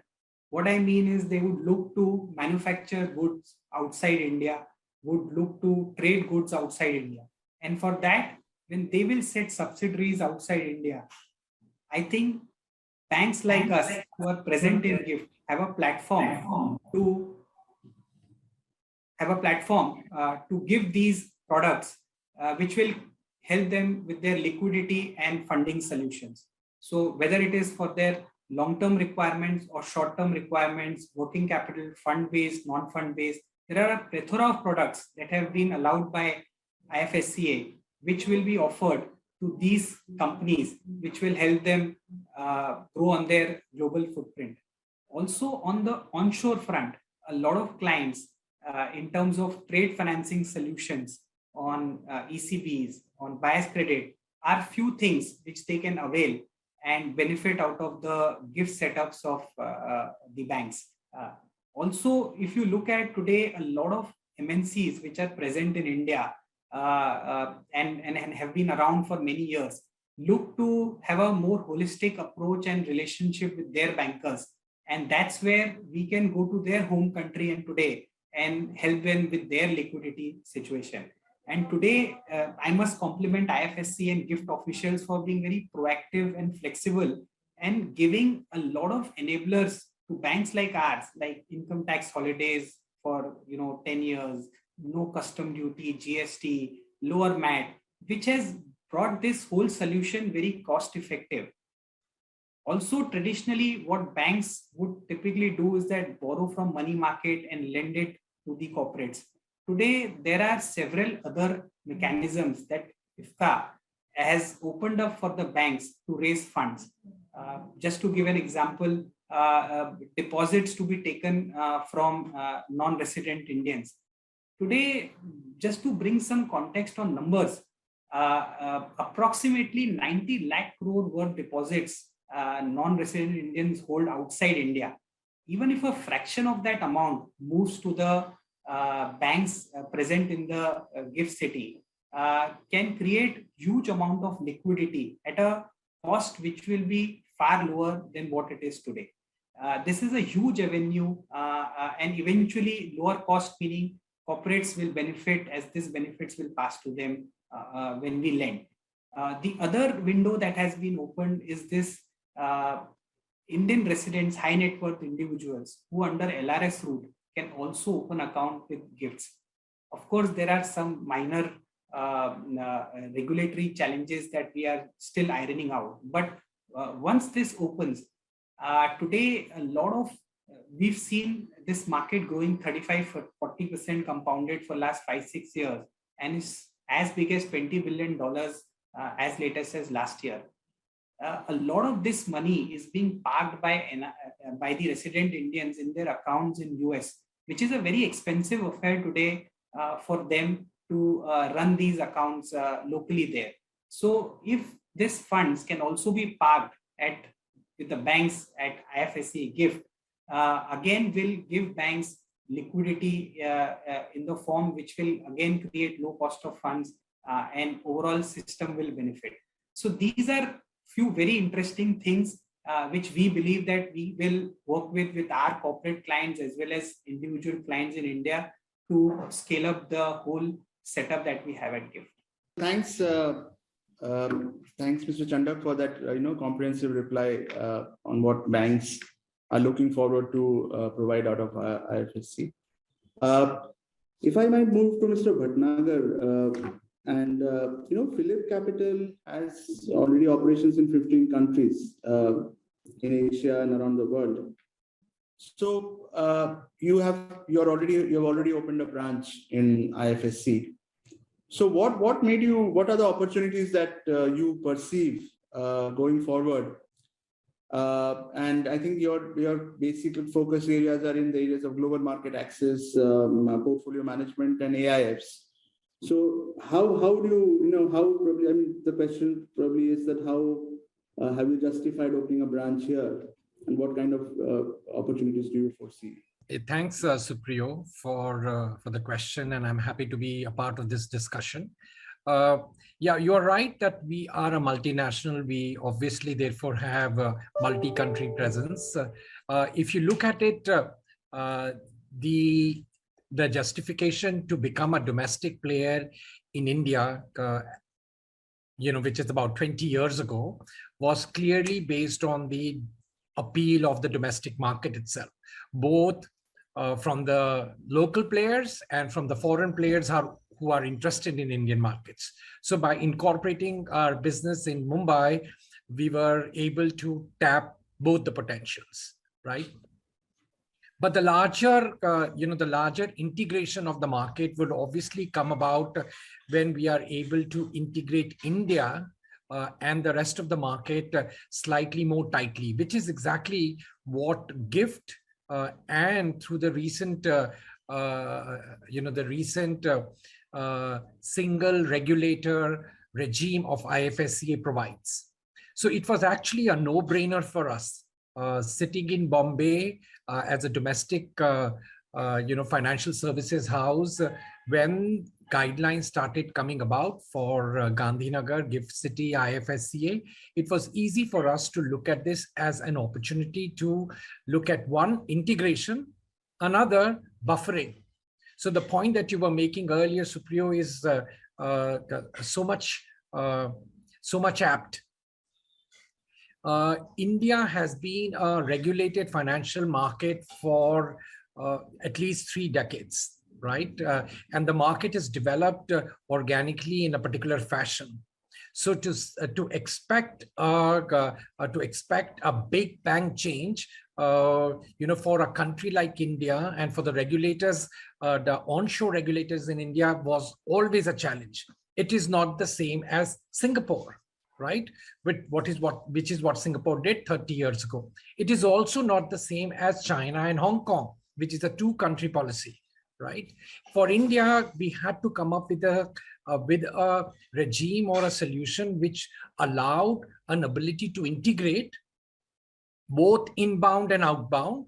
At the same time, it allowed a buffering. By buffering, I mean what is going on onshore remains the way it is. At the same time, there is an ability, a regulated supervision under IFSC, which allows all that goes on to be monitored, to be as international as possible, right? So I think it is in the right direction. We are very much encouraged by the way and the speed with which IFSC is putting together new frameworks, operating guidelines, and to just name a few, as you asked me, the global market access is a way for a resident Indian to participate in global markets through a gift broker, right? It solves both the points wherein, as Anshul was saying, the resident Indian does not have to take the money out to Hong Kong, London, Singapore. It stays in the IBU account of the resident Indian in dollars in Gandhinagar. At the same time, a gift broker, which could be a subsidiary of a domestic broker or a subsidiary of a multinational broker such as ourselves, allows the resident Indian to participate. If you look at it very quickly, there has always been that worry in the minds of the Indian regulators. What happens if my depositors, what happens if my investors are taken for a ride, right, in the international market? By having this bridging mechanism of IFSC, there is a greater transparency. There is an ability to regulate, supervise, penalize if something were to go untoward. And therefore, the confidence amongst the investors, the depositors, the corporates is going to grow over a period of time. At the same time, the markets, the international markets will start recognizing the larger potential of the Indian corporates as well as Indian HNIs, Indian depositors, Indian investors, Indian family offices. So it actually, over a period of time, going to translate into something that is going to be bigger. Just to underscore the point of having a way to manage what belongs to us, ourselves, is also achieved through this twin regime of Gandhinagar and the rest of India onshore market. We have already, as you said, we have already activated our global market access. We think that the right way for a resident Indian to participate in international markets is not necessarily opening a brokerage account and just buying, selling anything and everything that they are hearing in media or elsewhere. There is a way for them to participate in a systematic manner, which could be a portfolio management service, an advisory service, or an international fund.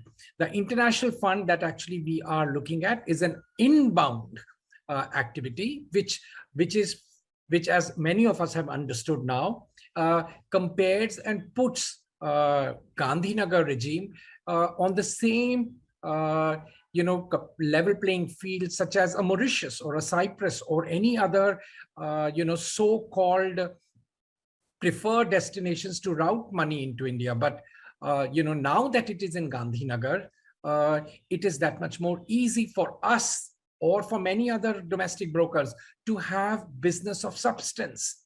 So all that was being challenged around, globally, as whether it is from the point of view of taxation or else or other reasons, is not going to be the problem. And I will make one final point, Supriyo, which is talent.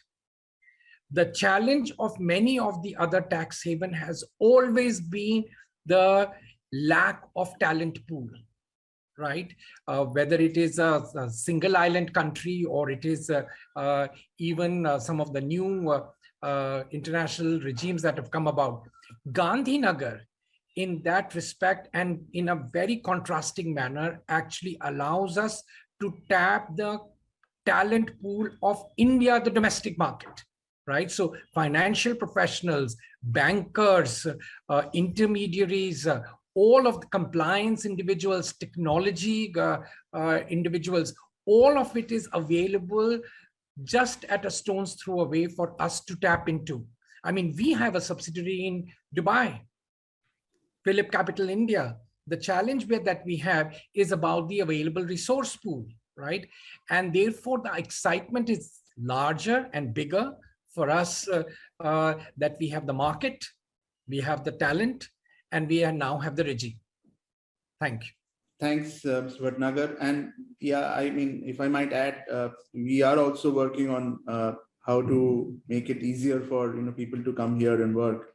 Although that's not strictly within IFSC's domain, but as you said, that is one area that has to be sorted out and environment created where people can feel comfortable coming and working here, and you build up a group of like-minded people who can then work with each other. Thanks for that very comprehensive reply. If I might come back to Mr. Chandak and ask one more question. Mr. Bhatnagar spoke about inbound capital flows into India and how IFSC can be a major support of that. How do you think how do you think the banks can help this process, if you have some ideas? Supriyo, so today, if you look, the whole AIF market, which has grown about 850% over the last 5 years, and most of these AIFs have set up their feeder funds, as Vineet mentioned, in places like Singapore, Mauritius, Belarus, where talent availability has been an issue, and hence the cost of setting up. And I have been myself an angel investor, so I know that setting up at these places is far more expensive also not as efficient as it can be, and it is already at IFSC, more so because of talent availability and the whole investment team typically sitting domestically out here.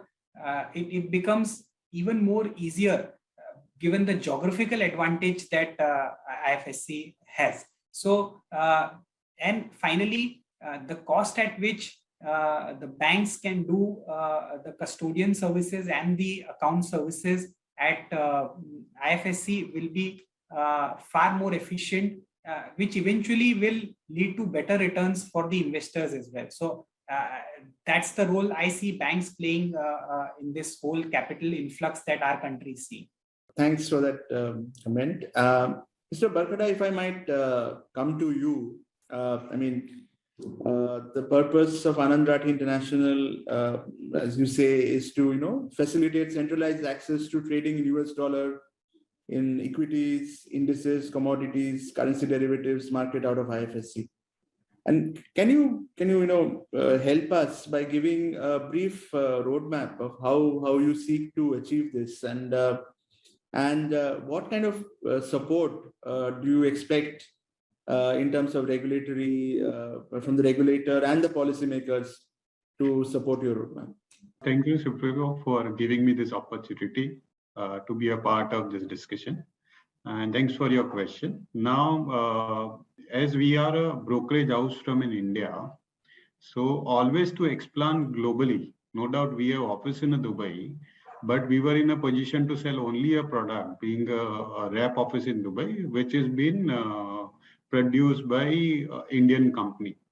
So being an Indian brokerage house, we were never allowed to sell anything which is a dollar denominated. Now, when we say for a rupee dollar contract or from a trading side of it, no doubt we also can use AIF, we also can use a PMS, but to target a client, two types. One is international location client, and they want to hedge their rupee dollar.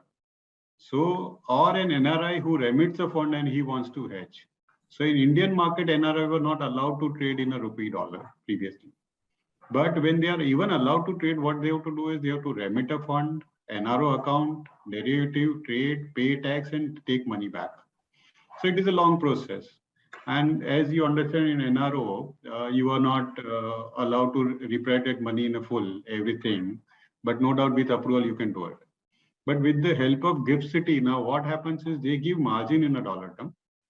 They trade in a dollar term. Because in a GIFT City, you don't have to pay income tax if you are an NRI. They, whatever hedge position they have taken or a trade-in position they have taken, whatever profit they make, they can take it back. So last 10 days I'm in Dubai.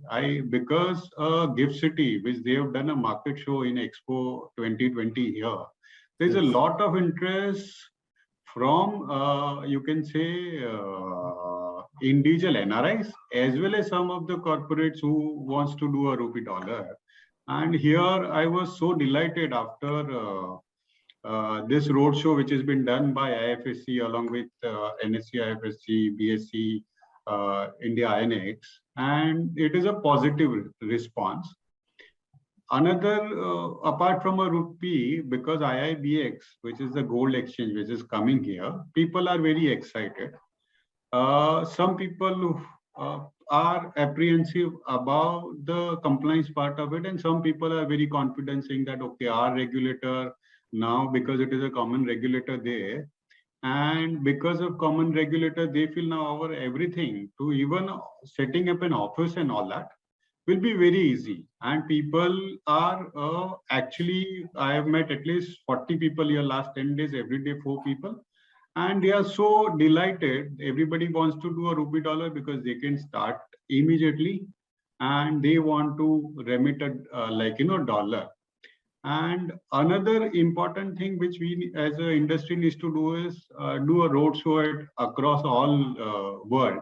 Because without awareness of a GIFT City, because it is a very good idea of a government, but if we don't market it or a roadshows by everybody, exchange, regulator, and the intermediary, this development will be a little slow, but if we all come together and jointly, if we develop and understanding we give it to the party, is definitely like my view for a gift city. No doubt I'm involved last 4 years, but last 10 days it has suddenly changed. And definitely volume in a gift city will definitely come, looking at all tax advantage we have given, ease of operation we have given. And when I told people within a 15 days or a month time, you are up and running, you will have all permission in a place, people were surprised. So, and I said, you try, definitely it is possible. And one, two client was already from a company there. They were very delighted. And bank account is really opening fast. And at least I made here some of the people, they have opened a bank account with the many people. And couple of banks are really active here who are opening at least 30-40 account a month, which is a very good speed. If one bank here whom I met is opening 30-40 account a month, if all bank I say 20-25, then it is a very good step. And if I talk about client who are Indian and LRS route, they are also very excited to buy a US stock and all that. 25th November, very good step where now Indian brokerage house also can provide a global access. So I think once every brokerage house does the tie-up and sell this, so Indian client also gets the advantage of a global access, and foreign client also coming here and putting money. So I feel inflow will be very large for a rupee dollar position, for a commodity position, and for a corporate who were hedging in international exchange, like say corporate like Sterlite or a Tisco, Sterlite for a copper, aluminum, zinc. They were taking a facility of a global brokerage house because Indian brokerage house were not providing the same system. Now with Gift City, you can provide that. So all client who has a RBI permission to hedge international exchange, they will get an Indian service and global exposure, and all NRI client across the globe who were investing in other market or say SGX Nifty and they wanted an Indian exposure, they will get a benefit. So I feel inflow of a money in India because of this statement, structure will be very high. And compliance wise, because Gift City is doing like an international compliance and not the Indian style of it. No doubt initially we did some of the structure which was looking at an Indian market, and now that we are changing, and that has been reflected when I'm talking to people or a client. So looking at this client feedback, rupee dollar definitely trade which is being happening in say DGCX or in Singapore will definitely shift in a Gift City because product is same. So that's it from my side. Yeah, thanks a lot, Mr. Bharkhada. I mean, it's very good to know that, we are at least making a mark in places like Dubai and Singapore. And because that's, once people come to know about us, the next step can happen. I think you brought out the issue of, rupee dollar trading. And I think it will be remiss if I don't talk about the NDF market there. I mean, the OTC derivative market in rupee dollar, which last year RBI, after a long time, allowed Indian banks to participate in that market, provided they have a branch in IFSC. And I think many Indian banks have already started doing transactions. Maybe, Mr. Chandak, would it be, can I ask you to, since you are also participating in the market, I mean, you have the option of participating out of, the domestic area, and you also have the option of participating out of your IBU here. Do you find any advantages of operationally, I mean, apart from the tax breaks, which are all there, operationally, do you think, because the tax breaks are going to end at one day, so we can't rely on the tax breaks to sustain. So do you think operationally you find any advantages vis-a-vis the domestic area? I think that's where regulator has done a tremendous job of putting in few things in place, which has helped us to also ramp up our volumes at IBU as well. One is basically this nostro accounts that banks hold in IBU are allowed to take or receive collateral for the derivative transactions, even if they are done in India by the parent bank with a counterparty residing outside India. So what it allows you to do is centrally manage the whole operations of collateral management and helps you achieve economies of scale as well as efficient use of collateral. So that's one part of it. The other way, if there's an agreement between the two counterparties, rehypothecation of collateral received is also allowed by IFSC. This coupled with the previous point that I mentioned is likely to reduce the cost of collateral placement and also basically make the whole operation a lot more efficient, particularly as we evolve the capital market business in IFSCA. Finally, IFSCA permits full substitute compliance where if there are two counterparties, one IFSC registered and one non-IFSC entity, and the margining requirement of the non-IFSC entity is different, it's deemed acceptable compliance under IFSCA margin regulation that if it is complied, then they don't need to comply with the IFSCA guidelines, hence reducing the compliance cost. So these few enablers regulator has given us, and thanks to that we are seeing that increased volume that we are seeing every day on our counters. Thanks a lot, Mr. Chandak. NDF market, as you would know, is a OTC market. It's a market which is on the basis of relationships, which take time to evolve. But still, I think the volumes have, as a regulator, I can assure you that the volumes have started going up, dominated by interbank, but we are also seeing a few client deals also coming through. So we hope that this market, we are able to achieve what the whole regulation around NDF was meant to do, that the pricing of rupee should to a large extent happen out of India. That was the goal, which for a long time people felt that it would be completely settled and, not settled, rather the market making would happen outside India. This is an attempt to bring it back onshore. And I think, although it's early days, and especially the situation being what it is with COVID and all that, but still, I think there have been some impressive gains in that area.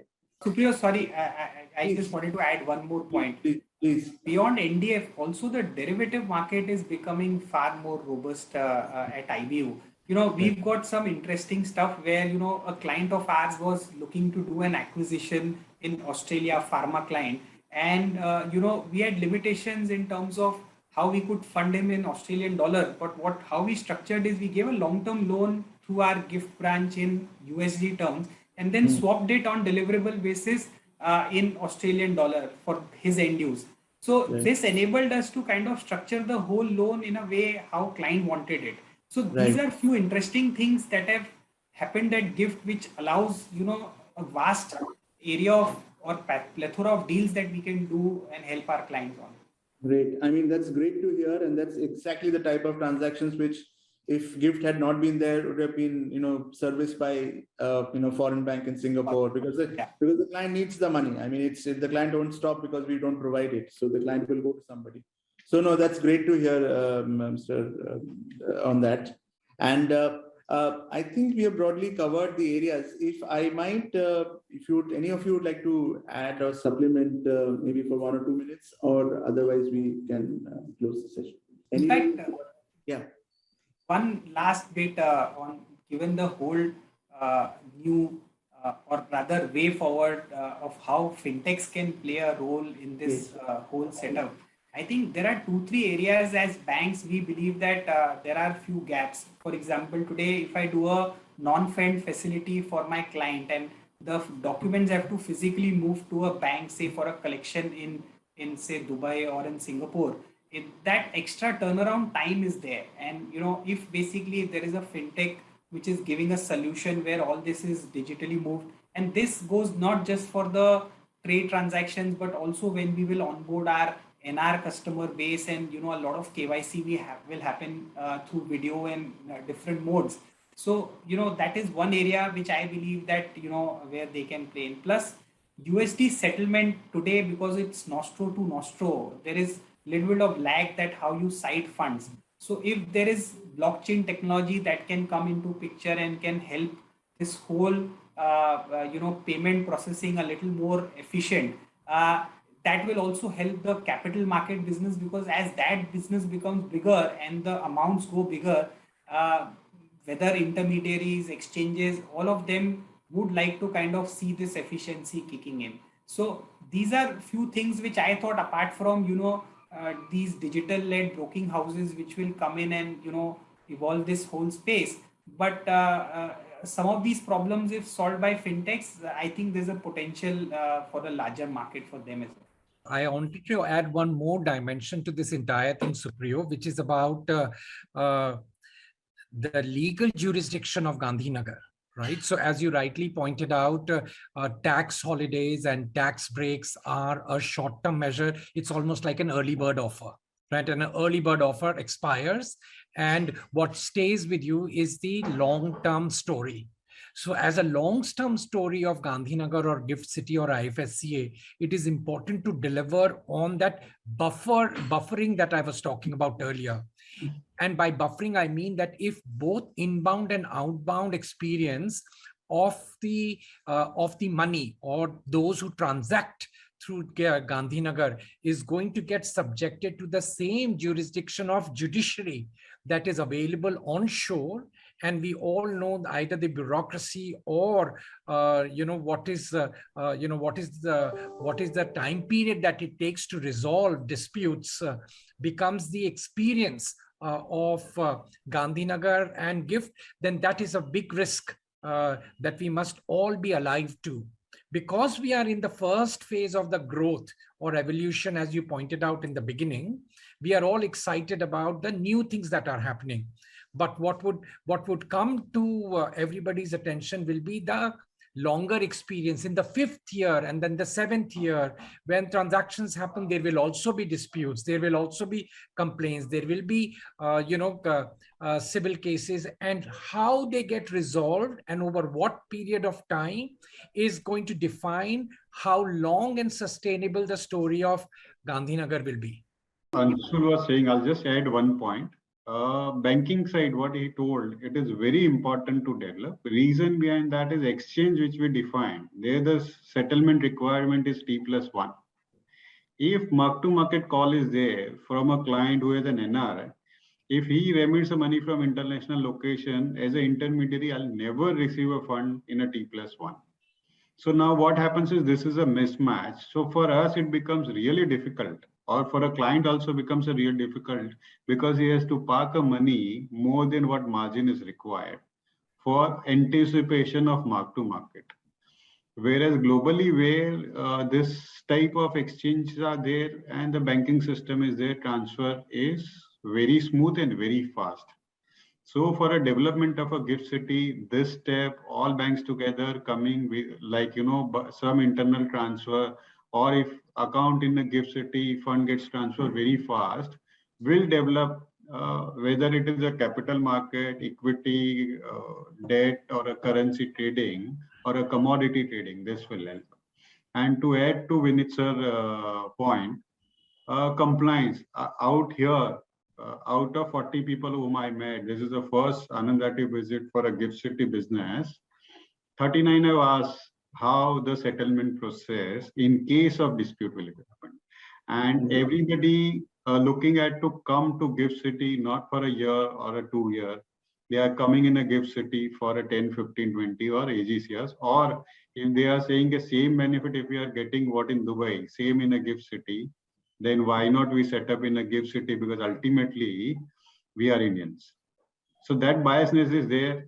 If somehow we give that confidence that all settlement will be like an international standard, or way it happens in a Dubai or Singapore or a Mauritius, I am very bullish that lots of NRI and lots of business will come to gift city. So what I'll do is I'll conclude by addressing some of your points and then just making a few points of my own. I think about the KYC part, we are, I think, very close to having our own KYC norms. Till now, we were following the RBI KYC norms. which has its own limitations. So the KYC norms, which are pitched towards international standards while complying with the requirement of PMLA, is in the works, and I'm very hopeful either this year or early in the new year we'll be able to roll that out, which will, I'm sure, to a large extent solve many of the problems which are being faced today. About the dollar settlement, yes, we have been studying the Hong Kong offshore dollar settlement mechanism, and we'd be glad to know we are internally pretty well advanced to replicate that here in IFSC. We are looking for a bank which can be the clearing bank, and we are looking for somebody who can run the operation. So there'll be a clearing agent and there'll be a clearing bank, so that's the structure most offshore foreign currency clearing operates. And we are hopeful that is like 3 to 6 months away, but we are pretty sure that that's feasible out of here. So I think, and the final part about dispute resolution, we have tried to tackle that in 2 ways. One, we have permitted and not or encouraged, I will not say encouraged, but we permitted our regulated entities to choose their jurisdiction.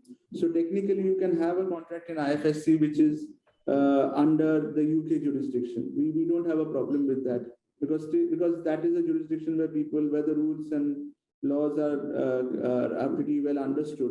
Until we get our laws into place by whatever means possible, we think that's a via media that can work well. And we are also trying to have an arbitration center here, which will require a bit more effort, but that's something that we're doing. So let me just then conclude this session. And I think the opportunities are there.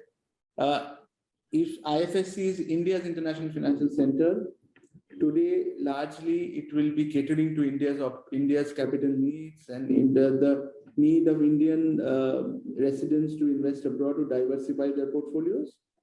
But I think there is also a vision to become a regional IFSC in the medium term, and with things the way they are, and if things fall in place, to be a global IFSC in maybe in the long term. And I think the regulator, from the regulatory point of view, is well aligned to what is required, and we are always open to conversation with the participants, with the marketplace, and even if you are not directly connected with the IFSC today, we are happy to talk to you. So I think everybody of us should take this opportunity of starting a conversation about how their businesses can be supported through IFSC. So let me conclude by thanking all the panelists for giving time for this conversation. It was pretty revealing, and I hope that your businesses here grow and you sort of become the leading lights of other businesses to come into IFSC. So thank you, and all the best. Thank you, Supriyo. Thank you, Supriyo. Thank you, everyone. Thank you.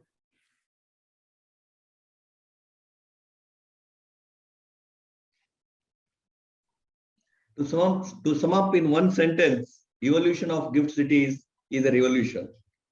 With this, I now request Mr. Bhatnagar sir to introduce next the keynote session speaker, Dr. Acharya. Over to you, sir. Thank you very much. Thank you, Bijur. And good evening, ladies and gentlemen. Good morning to where I think this is a session we are looking forward. Dr. Acharya is a CV star professor of economics in the Department of Finance at New York Stern School of Business, and an academic advisor to the Federal Reserve Banks of both New York and Philadelphia.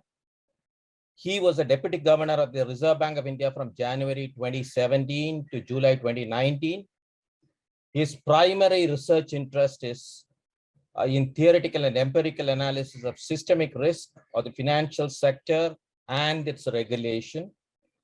A brilliant mind, a great academician. I first met him in Reserve Bank of India when I was a chairman Bank of India. I had left Reserve Bank by that time. Viral came in after I had left.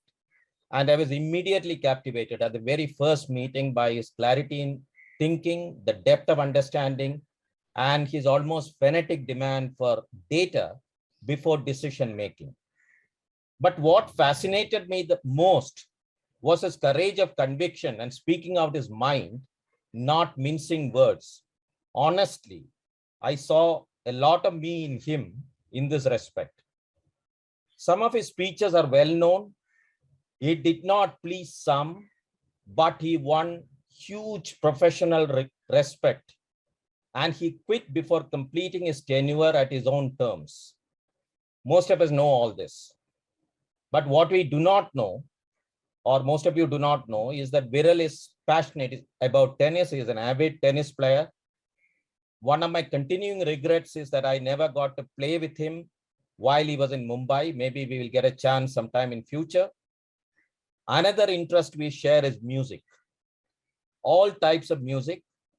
I think I have bored him with forwarding even some of the South Indian songs, but he is such a, his understanding of music is so vast that he comes back with comments which are just spot on.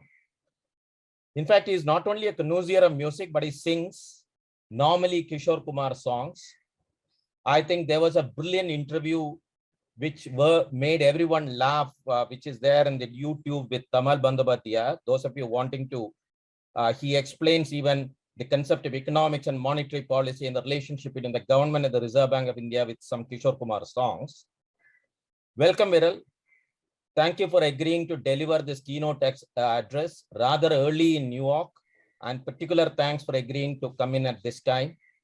Understand that you're going to talk about banking for $1 billion and India's digital lending journey for financial inclusion. We really look forward to your address. Viral, we have about 40 minutes. I think at the end of it, if you have a couple of questions, we can take those questions as well. Without much ado and wasting any more time, over to Viral.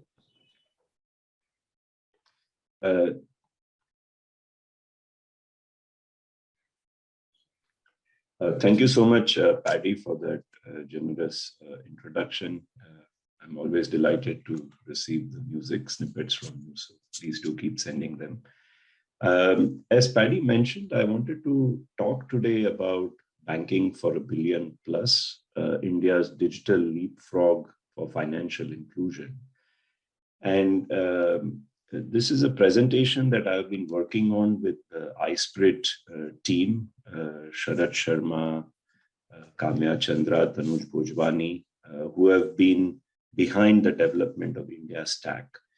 I'll of course explain for those who are unaware what India Stack is, what exactly that is. The reason why I picked this topic is because many of us in academia, just recently I was talking to Professor Ishwar Prasad of Cornell University, who has written an excellent book on digital finance. We are actually quite impressed with the digital infrastructure India has put in place for lending of the modern times, or of the sharing economy. I've called it banking for $1 billion plus. Sometimes I think about it as embedded finance, where finance is embedded in the ecosystem of the businesses or the borrowers. But let me just put things in perspective. While India has made many strides in financial inclusion since 1950s and 60s, it's fair to say that about 15 years back, these stats on some fronts were still not that attractive. For example, only 17% of India in terms of population had bank accounts, only 15% used digital payments.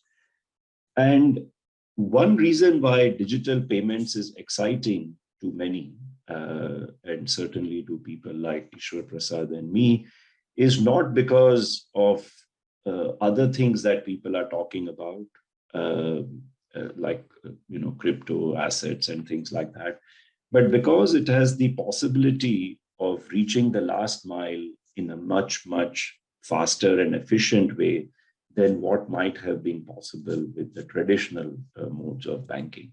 To just put one thing in perspective, by 2021, about 81% of India now have bank accounts in terms of population. Now, of course, that doesn't necessarily have to do just with the payment systems.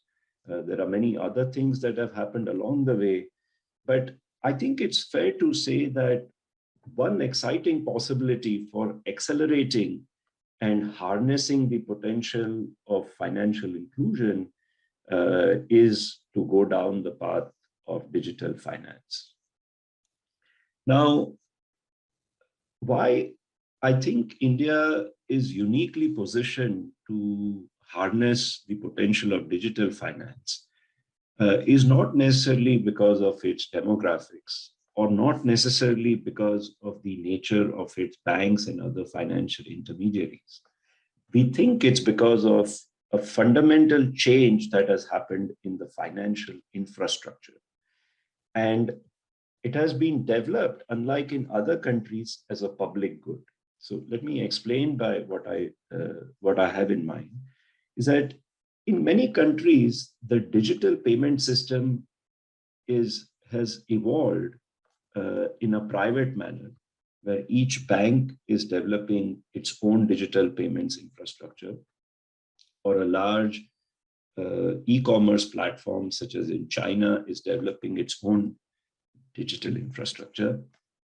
This digital infrastructure is then not portable when you go from one bank to another bank, or when you go from one e-commerce platform to another e-commerce platform.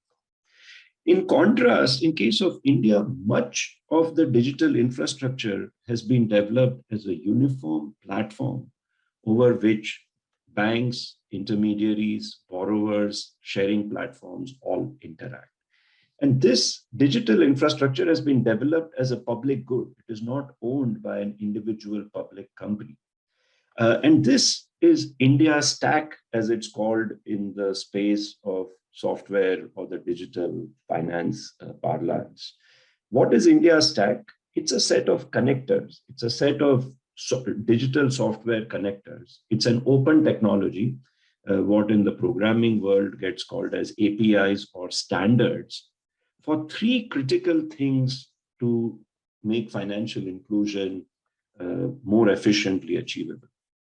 That's to obtain and verify the identity of the parties involved in a financial transaction, to settle the payments between them, and then encapsulate the data about the borrower and the lender with the right sort of consent architecture in that space.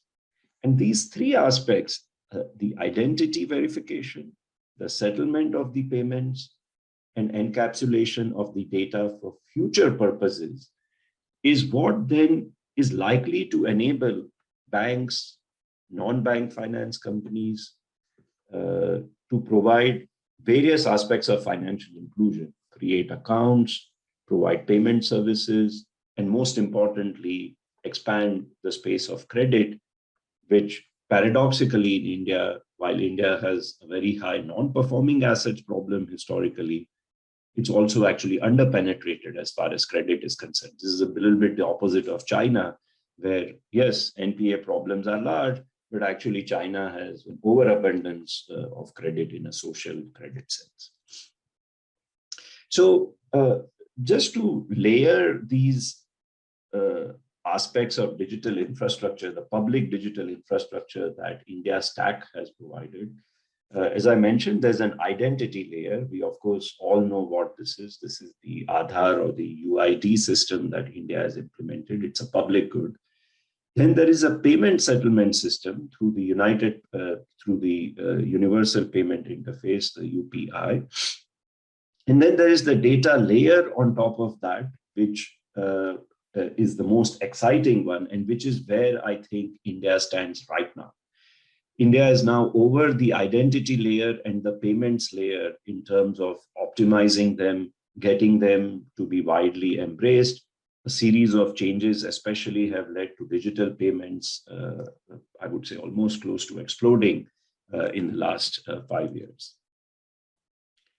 And this infrastructure, I think, thanks to the vision of some people at the iSprit team, of course, through, I think, the championing by Nandan Nilekani, has really developed in what one can consider an extremely modular fashion. What I'm always impressed by when I talk to the team that has developed this as to how organized is that approach. In fact, many Indians are not aware, but the technology that underlies Aadhaar, UID, and its verification is now being developed into a common use open source platform where other countries, poorer countries of the world that are unable to afford the Canadian or the French tech companies to implement UIDs for them, they are going to be able to take as the basic software and open source software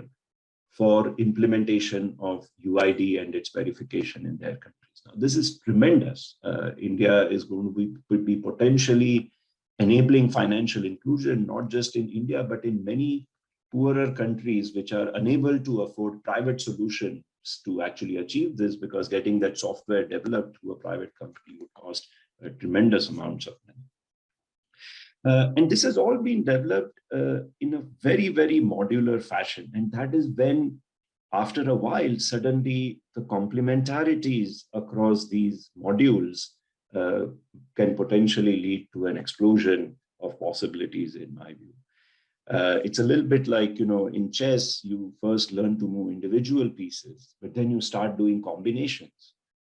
And then you suddenly realize, wow, such complex strategies are possible to do that. And I think something similar, India is at the cusp of something similar in digital finance, in my view. So as you know, at the identity layer, we had the Aadhaar, then we had the eKYC, and now you can actually digitally verify and sign documents. So that's e-sign. In the payments layer, you have a variety of initial innovations, but ultimately that has led to UPI, which is, I think, the most important breakthrough as far as having a standard for settlement of payments is concerned. And I can tell you, doing digital payments in other parts of the world, that India's infrastructure in payments is probably next to none.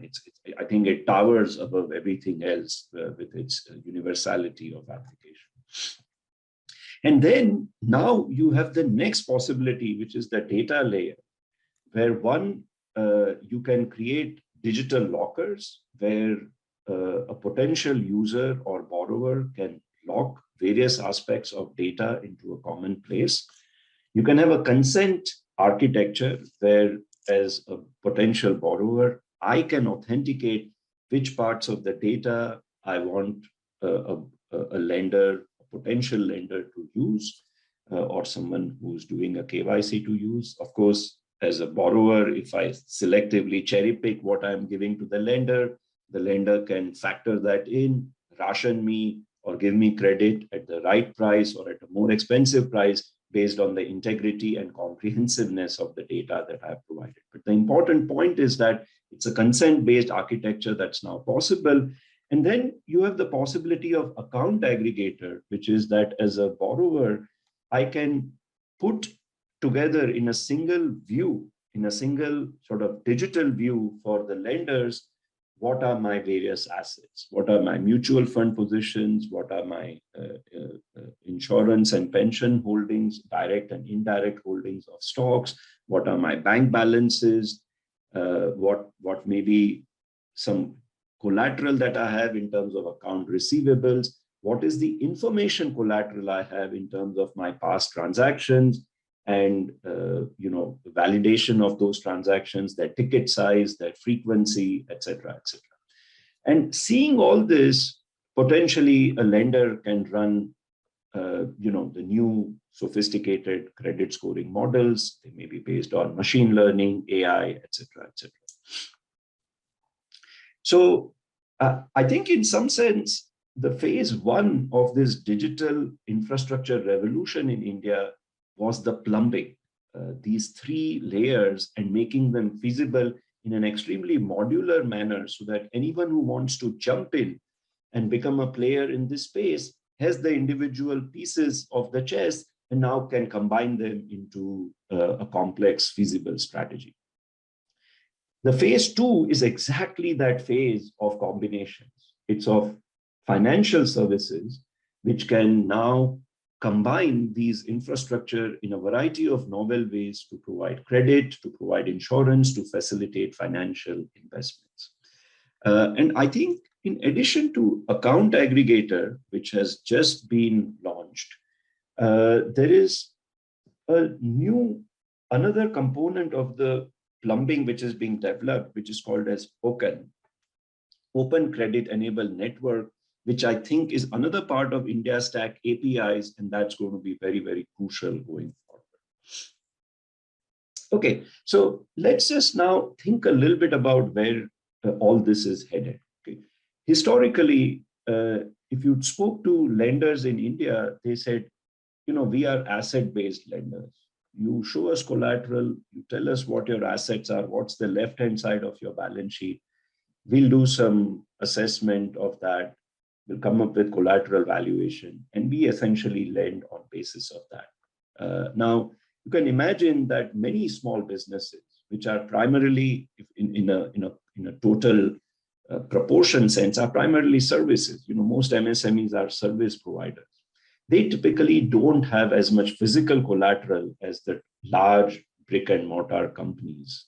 In fact, many would argue that even our large companies today don't have as much tangible collateral, they have more intangible collateral. But certainly in case of SMEs, physical collateral is not a big part of what they do.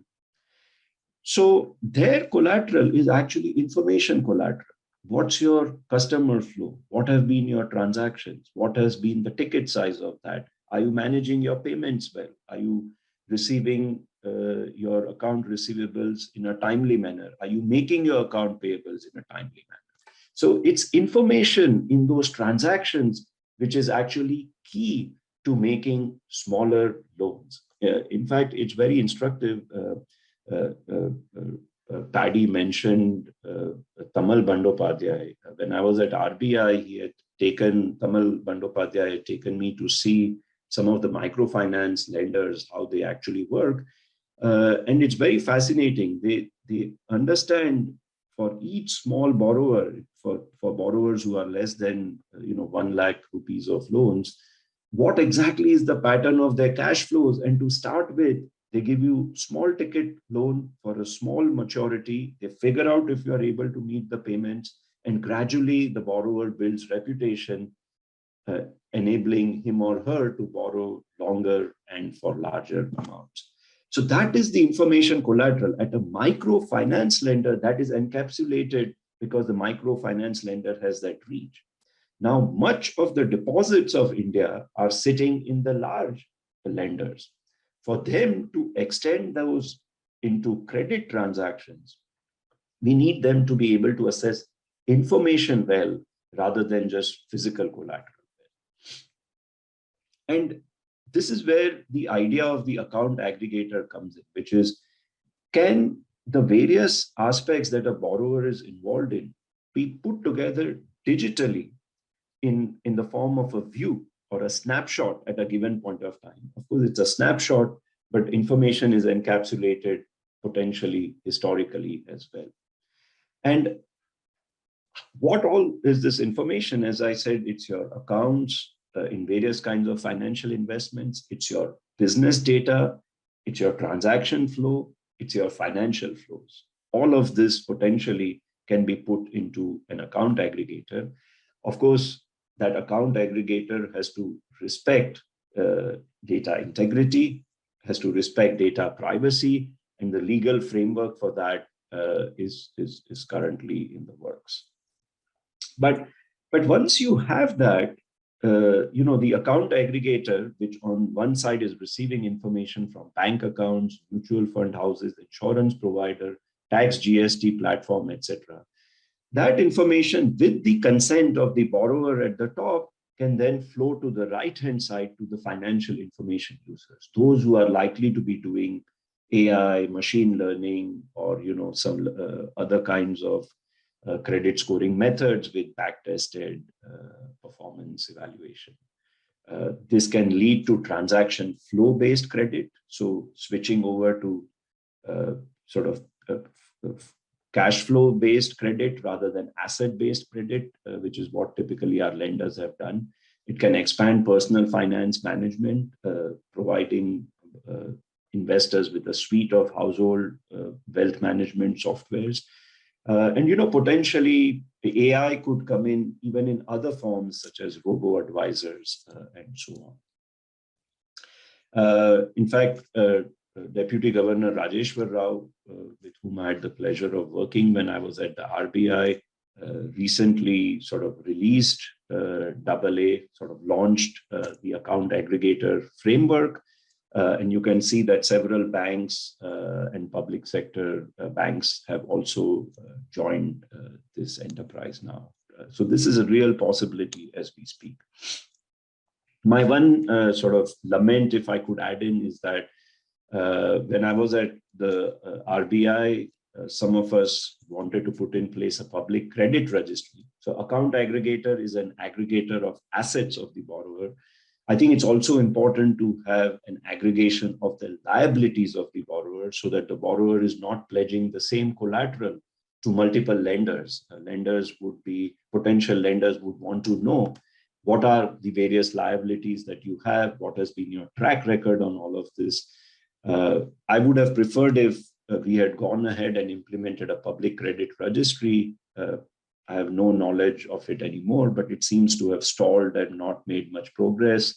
Perhaps the view is that the private credit bureaus will do just a fine job. My sense was that the data there were not comprehensive, and they were not comprehensive in terms of coverage of borrowers. They were also not comprehensive in terms of showing all liabilities of a given borrower, both of which are crucial. One for development of robust credit scoring models, and second for ensuring that the borrower is not over-pledging collateral to multiple potential lenders. Now, the one important aspect of this account aggregator infrastructure development is that this will reduce the lack of trust, especially at the small ticket loans. As I said, what is the typical problem with a small ticket loan? That the borrower is deep inside the alley or the street of some rural area, and banks, which are the primary sort of pools of savings of the economy, are sitting far out with their branch and loan officers. In fact, very often banks have to hire third-party loan selling agents, or they have to hire third-party collection agents in order to interact with the potential borrower in the rural area. Now, why should we expect that if everything is being done through a third party, you will get a ton of financial inclusion? That third party neither knows the bank very well, that third party neither knows the borrower very well. Ideally, what you want to embed finance in the ecosystem of the borrower. If it's a small or micro or medium-sized enterprise, can finance be embedded into the ecosystem where this business is operating in the first place? And I think this is now a real possibility.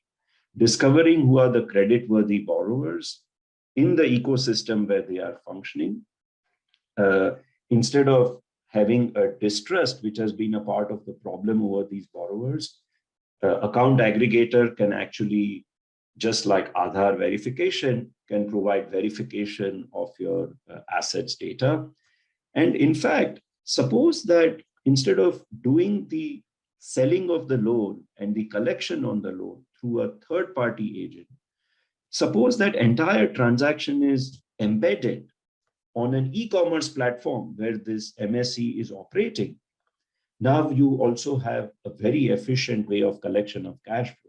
One, because the borrower cares about the reputation on that platform. That's the source of revenues for the borrower. And second, the e-commerce platform has all the incentives for this to work well, because they can just collect the payment, transfer it over to the potential lender, and this way they are layering also a financial service on the e-commerce platform beyond just the commercial service that they are providing to the borrower in terms of connecting them to their potential customers. So I think this is the next sort of frontier in my view. Can these sharing economy platforms, tax and legal filing apps, Kirana tech, e-commerce platforms. Can some of these now become the equivalents of the loan selling agents? Can they become the intermediaries that are still taking the loans that are potentially provided by banks, NBFCs, etc., but become a platform through which these loans are provided to the MSMEs and smaller borrowers, and through which the collection of payments potentially is also made. So the idea is to embed the credit offers and the timely repayment. So on these platforms, not that they are becoming banks. I think it would be a mistake in my view to make these e-commerce platform the banks, because there's a tremendous conflict of interest that arises, but to make them just the intermediaries through which the products that the banks and NBFCs are willing to offer to a borrower can be made available to the borrower. And then, because the e-commerce platform is involved in the digital payments and settlements of the transactions of this borrower, to encapsulate the repayment on the loans on these e-commerce platforms as well. And this is where OCEN comes in. For this to work well, you need a couple of things. If a borrower has unique access to the information of a small, if a lender has unique access to the information of a small borrower, usually what is observed is that they gouge the borrower. They charge very, very high rates. Think of the problem we have with money lenders, etc., in the informal lending system. You want relatively portable access. What do I mean by that? That a new lender that wants to come in to the ecosystem of a MSME and start lending to them should be able to come in with relatively unfettered access to the account aggregator and other transaction cash flow information that the MSME has. In other words, the MSME's information should be portable from one platform to the other, from one bank to another. So neither the e-commerce platform nor the lenders should develop an information monopoly over this MSME over a period of time. Now, if each payment network's settlement of transactions and exchange of information is organized privately, so that one bank, the way it collects information and settles a payment is on its own network, and another bank then has on its own network, then you can't have portability because you are not operating with a common standard. You are embedded now just in the microcosm of one bank and a borrower and one e-commerce platform. You are stuck there, so to speak. What OCEN, the Open Credit Enablement Network, plans to facilitate is to create a common bridge. So you can see a bridge here in the schematic, which is a common bridge between the lenders and these e-commerce platforms, which are in turn facing the ultimate borrowers and the MSMEs on the right-hand side.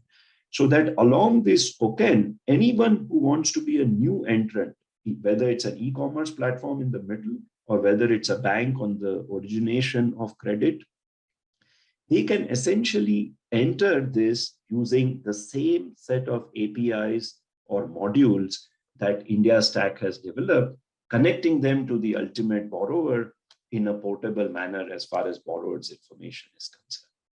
This competition is what, in my view, will lead to expansion of credit, extend credit at the extensive margin of credit. A lot of our small businesses are not in the formal digital network, and this competition can enable them to become parts of this. So just to give you an example, on the government e-marketplace, a new app has been developed called the Sahay GEM that combines account aggregator and OCEN. It's like, as I said, it's like a combination of modules now in order to accelerate MSME credit. A potential borrower, such as on the screen, has just received a 520 rupee loan based on the information that they are able to provide on their cash flows. Now, if this can be done digitally on the phone, including identity verification, e-signing, verification of information about the borrower, etc. And with multiple banks offering potentially credit to this borrower, I think that's I think potentially very exciting for financial inclusion going forward. So let me just summarize, and I'll end with a few final words of caution. My mind is always about sort of doing things in a prudential risk management framework rather than just going for growth in an uncheckered manner. But as far as the potential of this concerned is that all of these MSMEs and the potential lenders in India, they are all organized right now sort of in a bit of a chaos. It kind of works, but it only works for a smaller set of players, and it's all very fragmented. The idea of the India stack and the digital infrastructure, the public digital infrastructure that's been created, is to make this more organized so that it's replicable, it's scalable, and it can expand credit at the extensive margin of the borrowers. It can enable more borrowers to be in this network.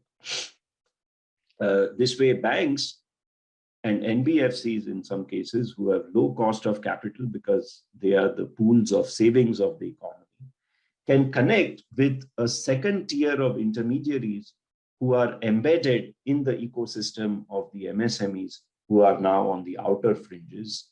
Of course, there could be some crisscross here because the same MSME in one dimension is working with an e-commerce platform. In another dimension, they may be working with a GSTN platform. In another dimension, they could be working with their accounting folks through a digital platform as well. Now, what are some of the concerns that one has to keep in mind? That while the digital infrastructure, its portability, its ability to encapsulate information, cash flows, and repayments can lead to greater trust, it is not a substitute for prudent risk management at the level of the ultimate lenders.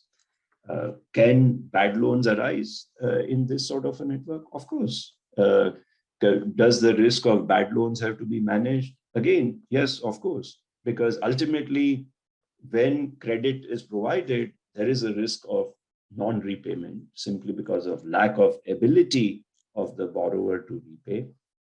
I think the strategic reason not to pay becomes somewhat minimized through encapsulating the transaction on the e-commerce platform. As I explained earlier, a reputational hit to the MSME on the e-commerce platform from being a non-repayer of the loans could be massive. You could get excluded from being listed on the e-commerce platform in the first place. But of course, there will be an ability to pay problem, which is that they simply don't have the solvency or the cash flows. That could be bad luck, or that could be because maybe the loan was too excessive in the first place. Those are the traditional problems, classical problems that arise with any form of financial borrowing and lending transaction. Banks will have to manage the risks of that. Very often when new technology is available, there is an excess, an explosion. We have to manage the risks of that. Bank supervisory standards have to upgrade at the central banks to be able to deal with the risk of these kinds of digital loans. Data will have to be collected. As Paddy said, I'm a big believer that data has to be used both for building models as well as for assessment of the models and in policy and regulatory space in order to assess that the credit scoring models that these platforms are likely to use are of reasonable quality and that banks who are using some of these credit scoring models to provide credit, to the extent that there is unexpected loss, they are holding enough buffers of capital to absorb those losses, not just in the good times, but also when the cycle becomes a difficult one or in a stress scenario, so to speak. So let me end there, Paddy. I want to thank you. Thanks to the organizers and the audience for your, for hearing me out. As I told you, many of us have been quite impressed with the clarity of thinking and the modular development of this digital infrastructure. It is not held or owned by a private enterprise. It's a public digital infrastructure. And in my view, this is the biggest advantage Indian digital finance may have over its global peers in the next decade. Thank you. Thank you, Viral. That's absolutely brilliant presentation. I think many issues that you have flagged, the way we have to look at the future as far as the digital lending is concerned. There are a couple of questions which have come on the chat box. I think they are related in a way, so I will read them out and maybe add one of my own so that you can answer all this together, given that there are constraints, because all these are related. The one issue that has been raised is with this token in the picture. When there is a whole new way of credit expansion, will it happen for the unorganized sector? And if it does happen for the unorganized sector, what will be its impact on growth, inflation, and consumption? That's one question that has been raised. And the other is, with this all this AI technology in place and liquidity inflow in the market, do you think again it will have an impact on inflation? I think given your background, I think people want to understand how exactly this will play out, and will RBI manage inflation or credit and liquidity? That's the question. But the related question I have is, when we are talking about this interconnected world and the fintech, one thing that regulators struggle with, basically, if you look at last 10 years, take three big incidents: global financial crisis, Basel III was the result. COVID, it was rather easy, push liquidity into the system. But how to regulate fintech is an issue on which I think they have never come to a conclusion. Whether it has to be principle-based, whether it has to be activity-based, whether it has to be entity-based, or whether ultimately we go down the level of the product-based. So somewhere, unless we find the right balance, all these things of possibility could get stymied because of either over-regulation or get out of control as a result of under-regulation. So this is the dilemma that the regulators face. I think all these three are connected in one way or the other. So, Viral, if you could answer these issues. Yes. Yeah, I think they are somewhat connected, as you said, but let me see if I can just organize my responses individually. I think the concern about growth and inflation in the world, including in India, in my view, is not so much that there's a trade-off. I think increasingly central bankers and the governments are realizing that inflation is particularly a problem because it is effectively a tax on the savers. The average saver is at the lower end of the economy, in my view, in the sense that when inflation arises, it's a tax only if you don't have assets that are improving in value with inflation. And so they neither have the assets that improve with inflation, and their savings get eroded in real terms. So in my view, if growth is inclusive, it actually reduces the burden of being able to put up with a little bit of inflation when growth has to be resurrected, such as in the post-pandemic times. But if you have growth and you have inflation, but that growth is not inclusive, most of the growth is occurring at the very high end of the economic strata. I keep hearing about the distinction between what's happening in India in luxury cars market versus the two-wheelers market. That's not the kind of growth one wants. One doesn't want growth that's just coming through imports of luxury cars rather than actually also consumption at the lower end, like trickling down at the lower end. So in my view, expansion of credit at the last mile is a very, very crucial part of making the growth inflation sacrifice, both from an efficiency standpoint as well as politically tenable, actually. Because I think ultimately, if you don't have inclusive growth, it's a problem. It leads to a lot of difficult and sort of suboptimal policies being put in place, because then you have to quickly deliver a little bit at the last mile. And we do it through like just throwing credit at them, or we do it through a range of excessively costly, fiscally costly welfare programs that are not achieving too much in the long-term efficiency sense. Second, the AI technology problem, in my view, is slightly different. Think about the inflation that is taking hold in the world right now. We are basically pushing very high on demand stimulus through both monetary and fiscal policies. Fiscal policies more in the advanced economies, but monetary policies also in emerging markets. Why is the inflation rising so fast? It's because the supply chains are not able to adjust, both because of COVID and because of other kinds of things, such as the world wanting to be in a China plus kind of supply chain organization rather than being entirely dependent on one country. Whatever those issues be, and certainly in case of India's experience, a part of our inflation has always had this supply chain bottleneck sort of a problem, be it in food inflation, be it in manufacturing goods inflation that we are experiencing right now. In my view, many of the bottlenecks, again, can be relaxed if the ultimate supply chain components, each link of the supply chain, which in many cases involves MSMEs, can actually scale up. They can improve the kind of productivity investments that they need to make.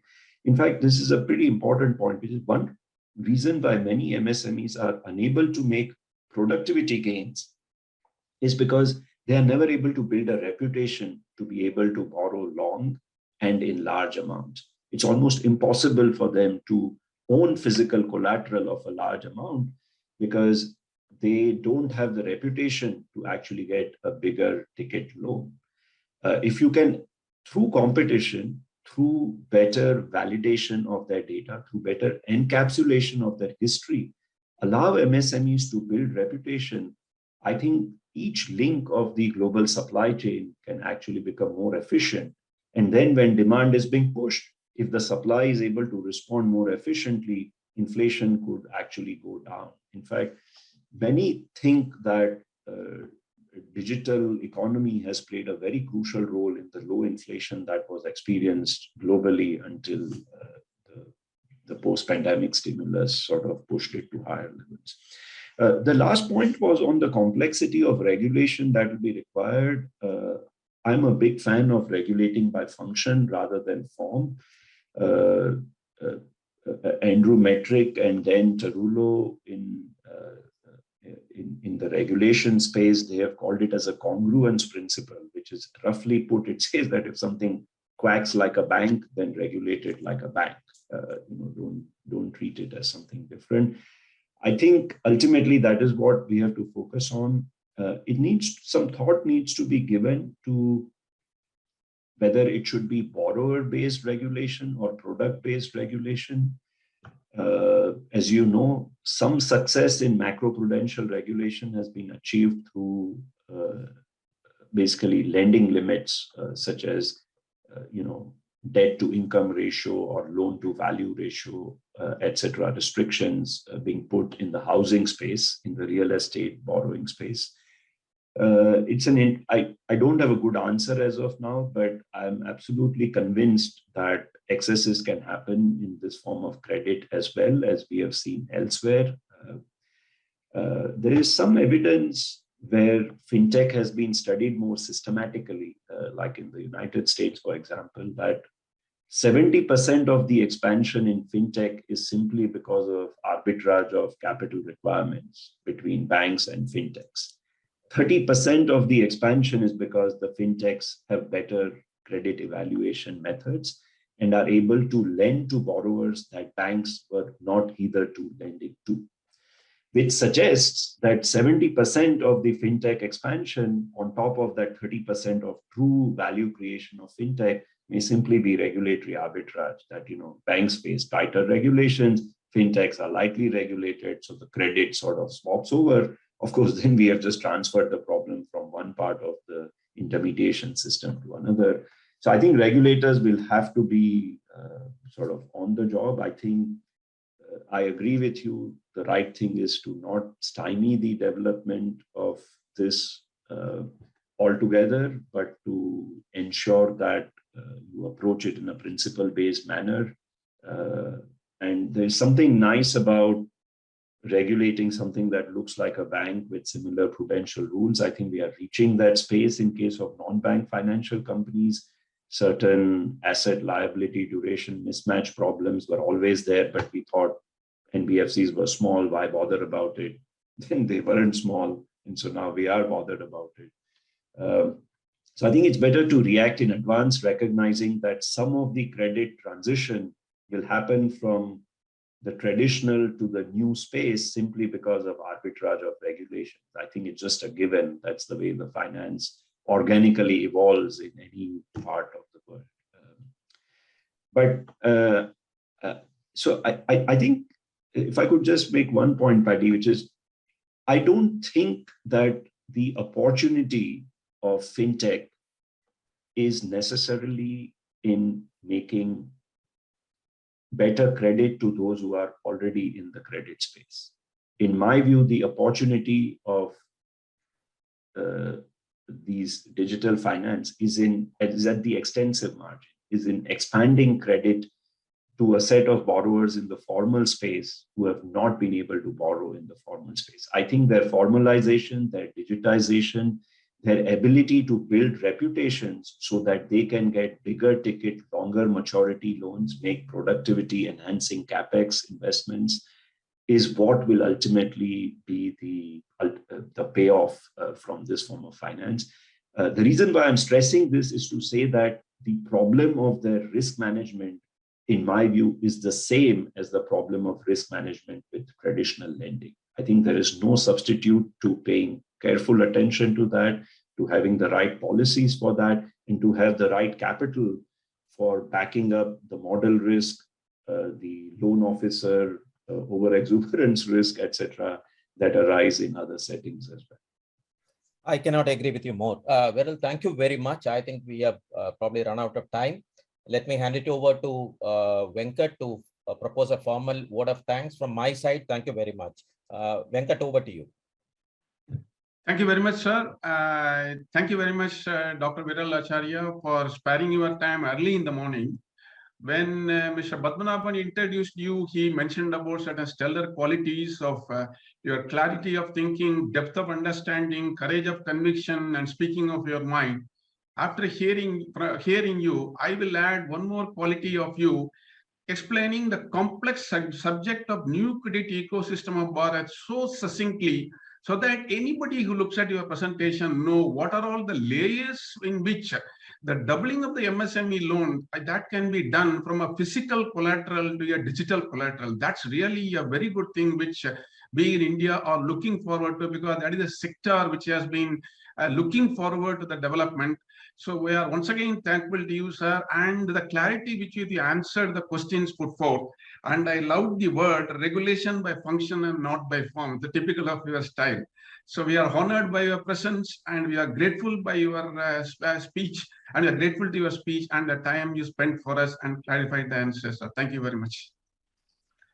Thank you so much once again for inviting me, and all the very best to all of you. Thank you. Bye.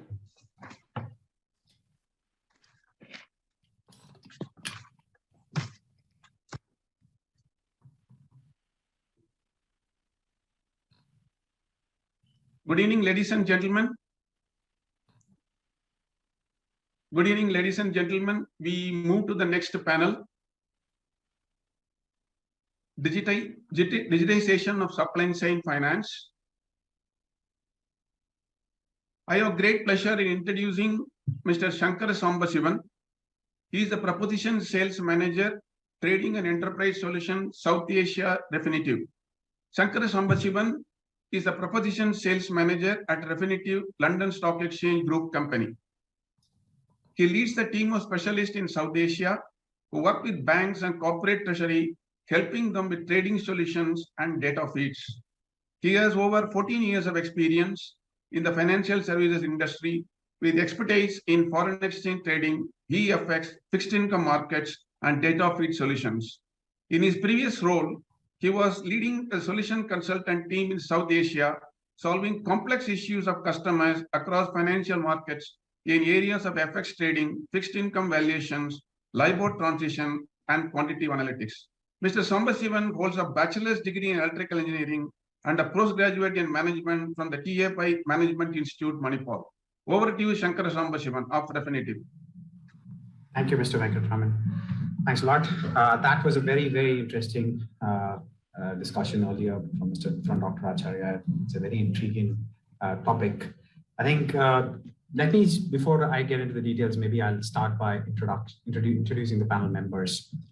First, we have with us Mr. Srinivasa Venkata Padmanabhan, also known as Mr. Venkat. He's a serial investor, entrepreneur, and also currently working as president of finance at Olam International Limited.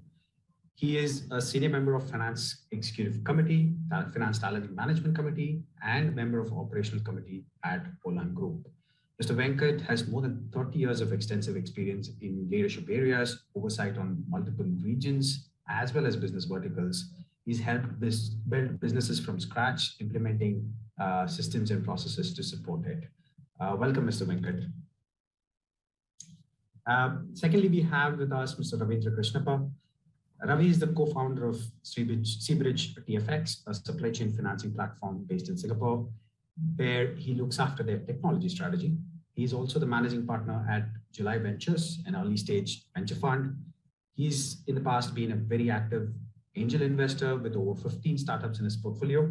He's been an entrepreneur for over 20 years now, with his first venture becoming part of Oracle. He led the Oracle's offshore consulting division as its executive director. He was the co-founder of Innovating, a supply chain technology company, until 2010. Since then, he's helped start multiple startups, ScienceUnder, AceBot, QFast, and Seabridge TFX. It's a pleasure to have you on board. Welcome, Mr. Ravi. Likewise, good to be here. All right. Lastly, we have Mr. Raj Melbani. Raj is the Regional Proposition Sales Director, managing commodities and corporate treasury across Asia at Refinitiv, an LSEG business. He's currently based in Singapore. He works very closely with very large corporates and trading firms to help them with data, analytics, and workflow solutions across foreign exchange, money markets, as well as commodities. He's a specialist in commodities, so we really look forward to his views on commodities as well. Welcome, Mr. Raj. Thanks a lot, Sankara. Welcome, everyone. Thank you. All right. So, there's been a lot of emphasis on digitization in the earlier discussions as well. So it's a great segue into this panel, and we'll be covering very specifically on the topic of digitization of supply chain finance. We would like to look at how is it evolving across Asia and probably where does India fit in the entire framework of things. So let me start with the first question to you, Mr. Venkat. Past 2 years has been quite challenging due to COVID, especially with a lot of supply chain disruptions. In your personal view, what do you think are the key challenges faced today by corporates as well as SMEs in supply chain financing? Good evening, friends, whichever part of the world. Good evening, good morning. Great to be part of this session. Yeah, like you said, the last 2 years, predominantly what is very obvious is concentration risk.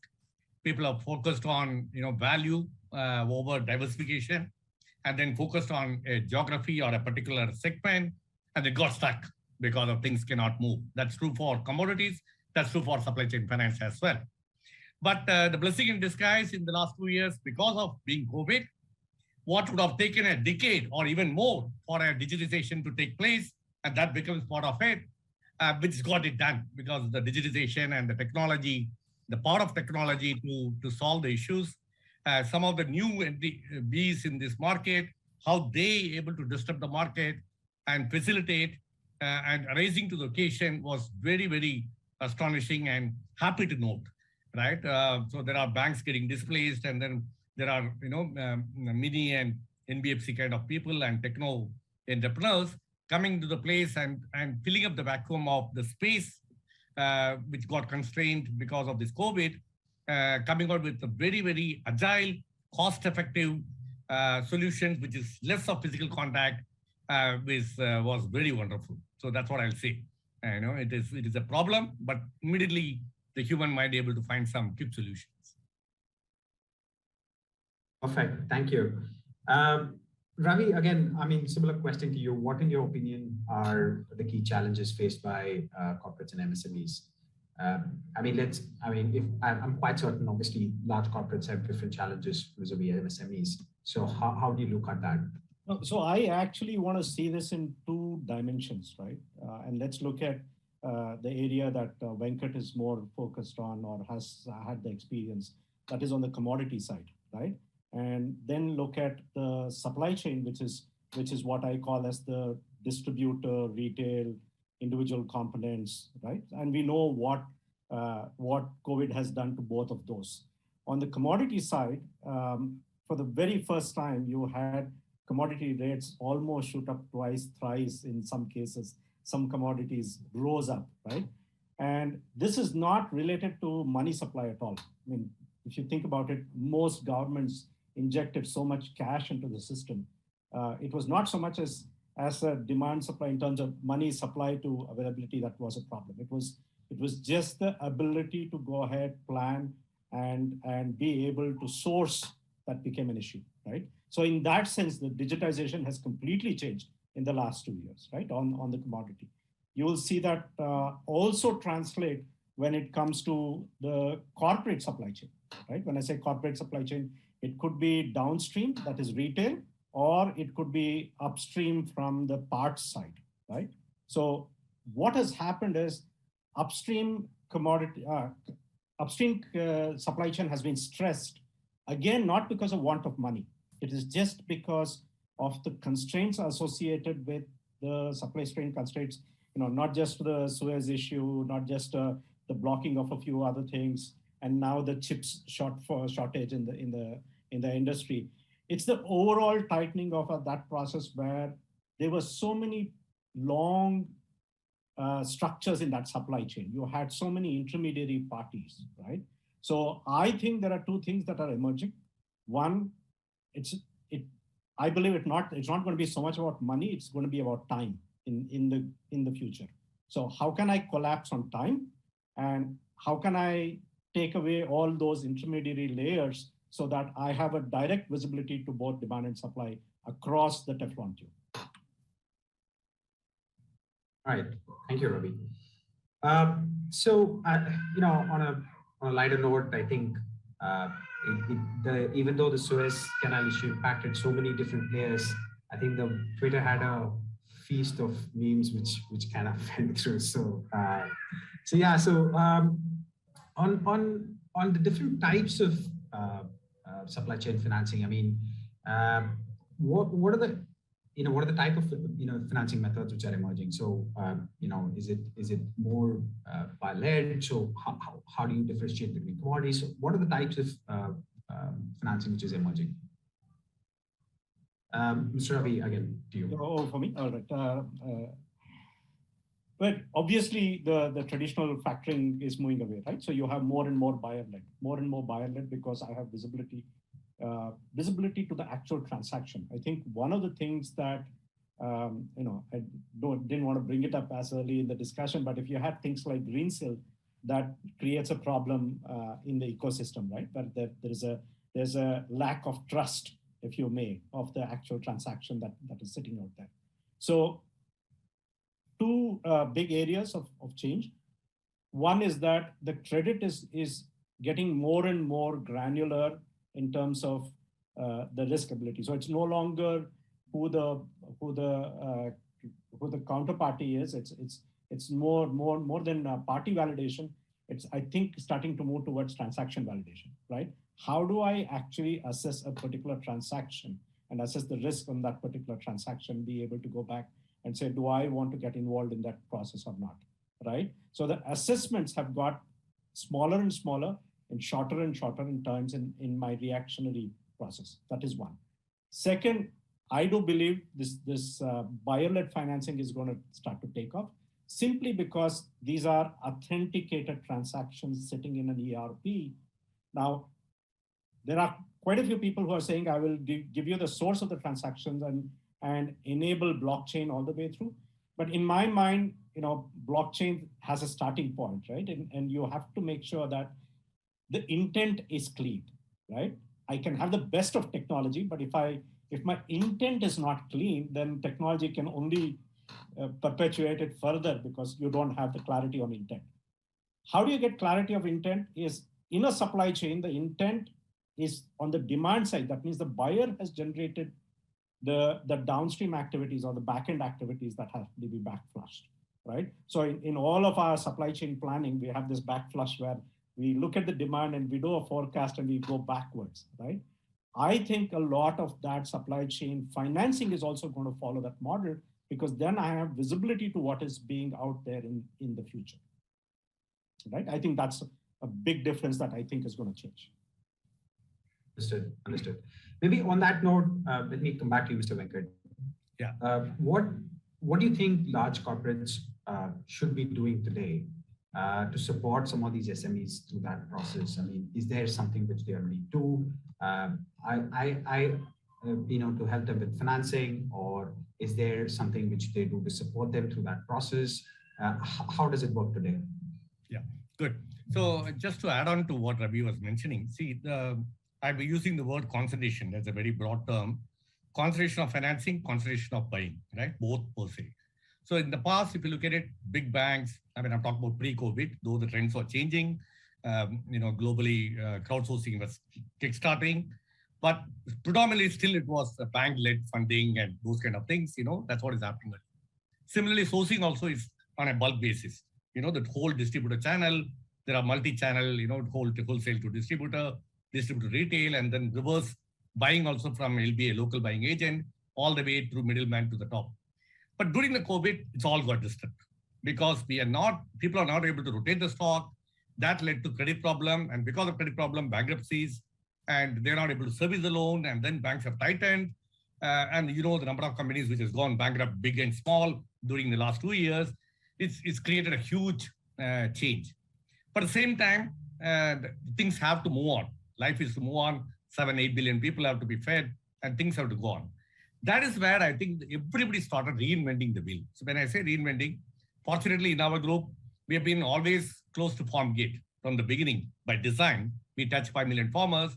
We buy as close to farm gate and then supply to factory gate. That's our mantra. That's what we built.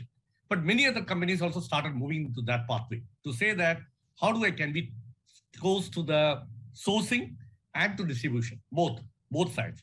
And that led to, with the technology benefit, avoiding the middleman. That means you can only flourish and grow once you pay the right reward to the farmer, the both ends of the chain, right? Whether SMEs or the farmer, the weaker section, how do they get the fair share of the profit? With this technology enabling, that is made possible. And you also know now more and more people are realizing that the perception of credit is changing. It's not a big amount. The people who are at the lowest strata is the least defaulters. I mean, you would have seen, in any NBFC scheme, you will see the number of defaulters are very low because even though they pay higher interest for the banks and everybody, they pay. It is in like you said, the intention Ravi was mentioning about. That is where things have gone wrong, or by design or by accident. Both way, may not be by design, but by accident. So what the transformation which I'm able to see from the top management, top of all the corporate companies, if you look at it, how do they source directly? People are going in and financing, microfinancing at the farmer level or at the distributor level or the retail level. Be it, Reliance example, you take it in India, or you take it, many of the agri companies now going into farm fresh, directly buying from the farmers. Because this change in mentality which has come today, because one, that gives them visibility, traceability of the material. And then now they're realizing there's also giving an added latent benefit, which is called the traceability.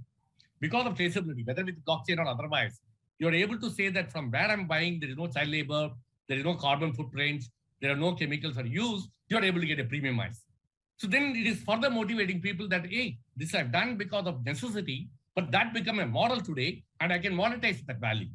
That lead to green financing. Now the banks are ready to finance. Okay, you issue green bond, and then you do. These are the parameters on sustainability, which the carbon emissions are biggest problem of the world. How you are able to, get the best farming practices into place, and that when into the farmers are being taught the latest technology, like yield differences. If you look at between Australia and India, huge. But the technology transfer and the techniques are getting transferred through the big MNCs. The overall change. So it's very, very welcoming.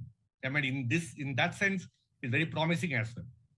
Yeah, I think very, very important point, right? The credit structure has moved down to the transaction, right? So exactly what he's talked about. So if you kind of fast forward and then go through, I believe the MSMEs are the ones who are going to benefit. Just like I believe in the green financing, the real delivery on the ground would probably be the FPOs sitting out there who have always been struggling for finance, right? If you think about it, they do have that advantage of what I call as the community risk structure, right? Which means that you can actually build a community around that. The small trader, the community risk structure can be associated. Now, they were not visible at all in the supply chain. With the technology, that is getting visible, and you're able to push that down all the way through very, very quickly. Yeah, the classic example, just to add on that, is Jio Kirana shop. I'm taking India example, though I can take 70 countries example world over. But if you look at it, simple. That small shop, which is a mom and pop shop today, getting digitized, getting ordering basis on a WhatsApp. In Mumbai, they have a model stores. I mean, that's a small example, but that's happening all over the world in a different form and manner. No, I mean, that's very, very insightful, right? I mean, for any layman, I mean, like, if I look at it, I mean, if I am able to have the history of that particular mom and pop shop, of that particular Kirana shop, and a very nice history in terms of how the cash flows have been, anyone would be willing to finance them as they have more. Yeah, and exactly the point, the cash flow prospects, which means that, I have 50 invoices. I don't want to discount all of them at one shot, and I don't want to discount them ahead of time, right? If my cash flow needs me to discount, 20,000 in 3 days' time, I should be able to claim it in 3 days' time, not 2 weeks earlier in the worry that I'm not going to get the money in hand in time, right? So that self-service structure of being able to manage. So all the systems that we are putting together is focused on this concept that you get the money when you want it, at the time you want it, at your request or at your time frame kind of a structure. And not only for money, it's also supply and demand. For example, today, if you look at it today, nobody needs to store anything. Right. It is humanly impossible. People are able to supply in 4 hours in India. Again, Indian case study, I'm thinking about Asian Paints example. Indian case study, if you look at it, they don't store anything. Every retailer has been assured in a day, 4 times the replenishing stock. Asian Paints in India, right? That means stocks need not be stored. That means money is getting released. Your credit period can be extended because it's an assured supplier and buyer. That means you are getting financing at a much, much, much longer period. I mean, things are changing dramatically. Sorry, I can go on speaking on this topic. Yeah. Thank you. Thank you, Mr. Venkat. Thank you. My next question, Mr. Raj. Raj, there are obviously different players in this supply chain finance, right? So you obviously have the large corporates, you have the MSMEs, and then obviously the most important person is obviously the bank or the financial institution who needs to fund these, right? So how is let's say a buy-led model or something on those lines would help and digitization of that, right? Supporting all of these players, right? So what is everyone gaining out of this entire process? Yeah, so I think our esteemed colleagues already covered quite a lot of what's in it for buyers and the sellers. But I think the interesting thing that we're seeing, at least across Asia, is the willingness for buyers to look at alternative sources of funding. Now, actually, it links in very nicely to what we were talking about earlier about having a better credit profile for the smaller guys, the smaller suppliers. But someone still needs to go in and be able to fund further down the supply chain. And traditionally, I mean, for various different reasons, we know that banks are not as willing nowadays and going into the future to fund further down the supply chain, right? So that's where we see, I would say, the biggest change is that alternative funding, non-bank funding, maybe another way to think about it, is now a real possibility, fully made available through the digital transformation of the whole supply chain processing framework. And actually, it's been touched on even in the previous discussion here at the conference around credit, the ability to digitize a credit profile, even for the smallest guy, and then allowing for better credit terms, and also from a funding perspective for the non-bank funders, no matter wherever they're sitting, whether they're sitting in India or overseas, to feel comfortable financing that transaction. So all of a sudden, the pool of financing is potentially a lot bigger than what it was, 5-10 years ago. So, I mean, I think that's a key driver that's going to revolutionize, I would say, the whole buyer-led model. Now, obviously, for the banks, maybe not the best news, but what we're also seeing, interestingly, is the banks, I think, know this. And they know that they no longer have a captive audience for supply chain financing. And what we're seeing is that they're also talking to the digital players to try and link in either from a funding perspective or either from a digital perspective in order to capture some of that transition in the marketplace. So I think it's extremely exciting times for everyone, for the buyer, for the suppliers. But as I said, I think the most interesting angle to all of this is the universe of funders and what that's going to do to the supply chain. That is going to be key. That's how I think about the whole buyer-led model between where it was 5 years ago, where it is now, which is an inflection point, and where we see it being in 5 years' time. Thank you, Raj. Thank you. So my next question is obviously on the topic of technology. So let me ask Ravi about it. So Ravi, how is digitization helping this entire process? We've touched upon obviously visibility of a lot of data available as part of the process, but how is it in general supporting it right now? From a perspective of end-to-end workflow of a supply chain finance? Yeah, so across the board, when I say across the board, how is it digitization is completely changing the complexity across the board. A couple of things, right? So if you think about, let's talk about the onboarding process, right?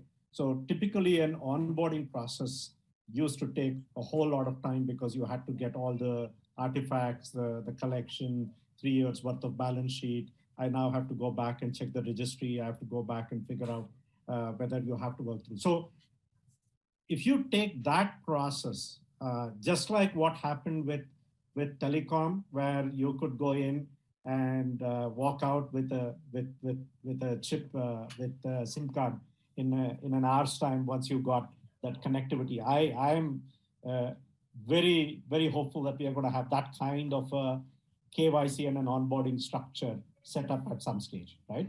Now, it may seem very dramatic, but then if you think about the infrastructure that is getting built in India, I think we are in for a great ride. I don't know how much, whether somebody covered the account aggregator model in the structure today, but if you think about it, to me, the whole fintech, which used to be vertical, is getting layered and horizontal in a structure. So you have the KYC structure, then you have the microservices, which means that I will do an AML check, I will do a credit check, and I'll do a green check, right? I'll go back and say, what's the carbon credit? And I can see Raj smiling because that's essentially where Refinitiv is going, right? So you have these microservices where I can on demand get the scores that I want. I may not have a comparative in that place as of now because I may not have built the data associated with it, but at least I get to know what the current standing is, right? And as I go up, you will see that today you don't need to build all of this in a monolithic fashion, right? Let's say I'm a neo bank, I'm somebody coming into this.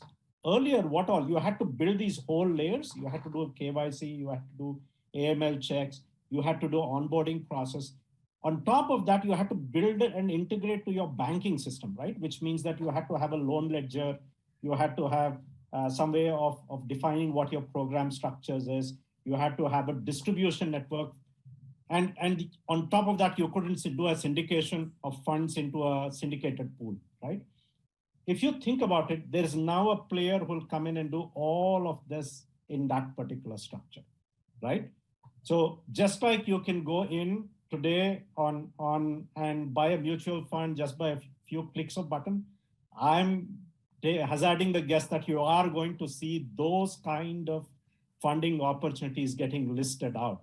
So it's going to be no different than the other asset class. Today, if you go back to what it was, the whole supply chain finance was seen as a very, very specialized funding set of class, which means I had to have a large operations team. I had to have a large set of people who were the specialists in that particular structure. And the deal origination was something that I had to go back and nurture over a period of time, right? So in that sense, that whole structure is, the stack is getting rebuilt, right? At great times from an India perspective, not just because of account aggregator model. You now have any of these people can go in and do a fund distribution. You will have notes getting listed. I know some people, some startups are already talking to RBI to see if they can get notes listed on bonds, corporate bonds getting traded. So there's nothing stopping us from floating a OLAM bond for their suppliers, right? That's how fast the stack is getting built. And the stack is not getting built by one company, one individual. The stack is getting built by layers, which means that you can come in and plug this across. So the example that Venkat was using, there is a trader sitting out in Singapore can plug into this particular stuff, including an FX, where they will read the FX rates of Refinitive's FX module. Just to add on, if I may, Shankara, on both the points, Raj and here. So first thing is, in my belief, and it's already changing, and it's not visible, but you will see, there is no more competition. It's a collaborative model. That means banks also not at risk. Banks are welcoming. Barring few, everybody changing it. Look at today, DBS Bank is no more a DBS. It's a fintech company. I mean, people know what all they've done today. Piyush had the vision, and then he moved fast. That's what needed today. So it's a collaborative model, and then it is also bridging many scams. And then let's not take away the credit of the government and infrastructure, what they're doing. Let's look at some India example. And I'll give one example so that whatever we discussed so far, there'll be take-home value for the audience to take back through a story, this story which I'm sharing. Now, you look at it today, the infra-wise, we got this Aadhaar. That means, the KYC talking about is become much, much simpler in India per se, and we can talk about worldwide. Second, we talk about data connectivity. It's become as cheap. A coconut plucker also has got a smartphone in his back. That's the power of the data, and things have changed. That's very important. Without that, none of this can be done, right? Third, if you look at it today in terms of the infrastructure ability, earlier in India, 30 kilometer per speed is what the freight corridor. There is no dedicated corridor. Today, we have a 90 kilometer freight corridor. That changes the supply chain economics. GST coming in, there are no barriers. The trucks are waiting for 3-4 days in each moving post. So we can have a centralized port, and then things can get distributed. Swiggy kind of models that come in where people you don't need to do everything your own. There are outsourcers who are ready to deliver at throwaway price. Here I'm taking food example for Swiggy, but like that, there are many people have come in. So with this ecosystem coming in, it's all helping each other. Let's take the Kirana stop, which I talked about in Mumbai, in some Andheri or some remote location, one small shop guy. Earlier, he used to buy and keep all this from a wholesaler. Today, with the technology and this kind of biggies are coming and helping, we have a full visibility and demand of what is happening in the corridor, right? Who is buying what frequency. Data is power. The more data we gather, we know what kind of demand supply coming. If that demand supply coming back to the supplier, the guy who is doing it, including the middleman and wholesaler, the channel of information, when it go, all the inefficiencies are getting leaked out. We don't need to stoke it everywhere. When they get leaked out, the aggregation model which is coming in, because though that at the segregate level, the small mom and pop shop and the nearby housing colony who are buying on a credit, 30-day, 20-day credit, now I can be aggregated because it's all technology, and that can be aggregated and given to palm it off to somebody else. Now the palming off to somebody need not be a bank, because everybody, you and me, individually, everybody is sitting on huge cash piles. A bank is giving zero interest rate. be it a Belak or etc. With the crowdsourcing, then people can come and put into that, and there's a security. Insurance can come and add on to that, saying that, okay, it's a risk-reward ratio, 10% risk you take, 90% I'm going to take it. Now you see that the whole ecosystem is dramatically changing. Paper use. In the past, people have invested millions and millions of dollars for creating an ERP. Today, you call an SMU or one of the university IIT graduate and tell him that you develop an app. So long as you have clarity, we don't need a CTO. He will develop much bigger product for you. And ERPs are becoming now thousands of small apps getting together. That become an ERP.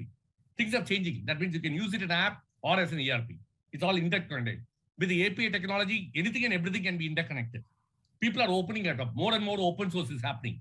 No more protectionism. Though the world is talking about protectionism, in the technology space, I can see more and more open source codes are coming up. More and more because of the connectivity and remoteness, people are able to, from anywhere, can come in and able to come and, supply to anybody in the formal manner, right? For example, some of the startups where I invest, earlier we used to have 30, 40, 50 people sitting in the same office. Today, somebody in Poland, somebody in Ukraine, somebody in Odisha is developing my products. And that to pay as per usage. I can bid for any services, and there are available schemes available, platforms are getting generated, right? So what I'm trying to say is it's a fascinating world in every sense. I'm not really talking about commodity, whether it's the money, whether it's the technology, whether it's the people. You have talent, yes. And a YouTuber is earning millions of dollars sitting in some village today. You can learn in a village, a cricketer. I can identify the talent through an artificial intelligence, through the camera, small iPhone camera. I can take a photo and he can say he's going to be my future fast bowler. Wow, what world we are. This is fascinating. So supply chain per se, like earlier Ravi was mentioning, because of all this infrastructure was not available, that was becoming untouchable for many. Because we need specialized people and then a lot of government compliances, AML and this and that, and everywhere be suspicious. We put a black glass and see everybody, oh, he's wrong, unless he proved it, not otherwise. But things are changing today. You and me, public data is available everywhere. Social footprints are available anywhere. Yeah. So in that sense, privacy going away, but in that sense, it's also benefiting a lot more because we are able to identify. And again, Ravi was mentioning, it is not the credit of the person. The transaction, so long as proof it is getting done, A started, B started, C it is ended. I don't need a 3-year history now anymore. I need that moment, that activity, that is visible. The bill of lading, can I trust? The stock is there in the container. And who is validating? That's where the blockchain, whether you want to use the technology or whatever, it's a revalidation of 2-3 nodes. That whether you use blockchain or a simple app. A simple ERP integration. Simple Excel file. Forget about everything. Simple Excel file. The point what I'm trying to say is because of these dotted connections, that is why somebody says blockchain will take 10 years. I said, no, forget about blockchain. Blockchain as a concept, which is a trust in efficiency, right? And crypto, again, I don't want to talk about today because many of them are untouchable, but we can't stop it. Someday they're going to create. All the arts, today people are converting that arts, where the crypto's influence is unbelievable. It's a very, very interesting space, dear friends. Who's over listening, it's a fascinating space for all of us. Yeah. I mean, we can just keep hearing you talk, but there's only limited time. So I'm probably going to have to now move to Raj.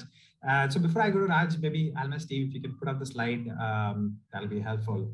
Raj, I mean, this question is to you, right? So now, how do you, Mr. Venkat and Mr. Ravi, both of them have talked about, how we can bring all of these players together.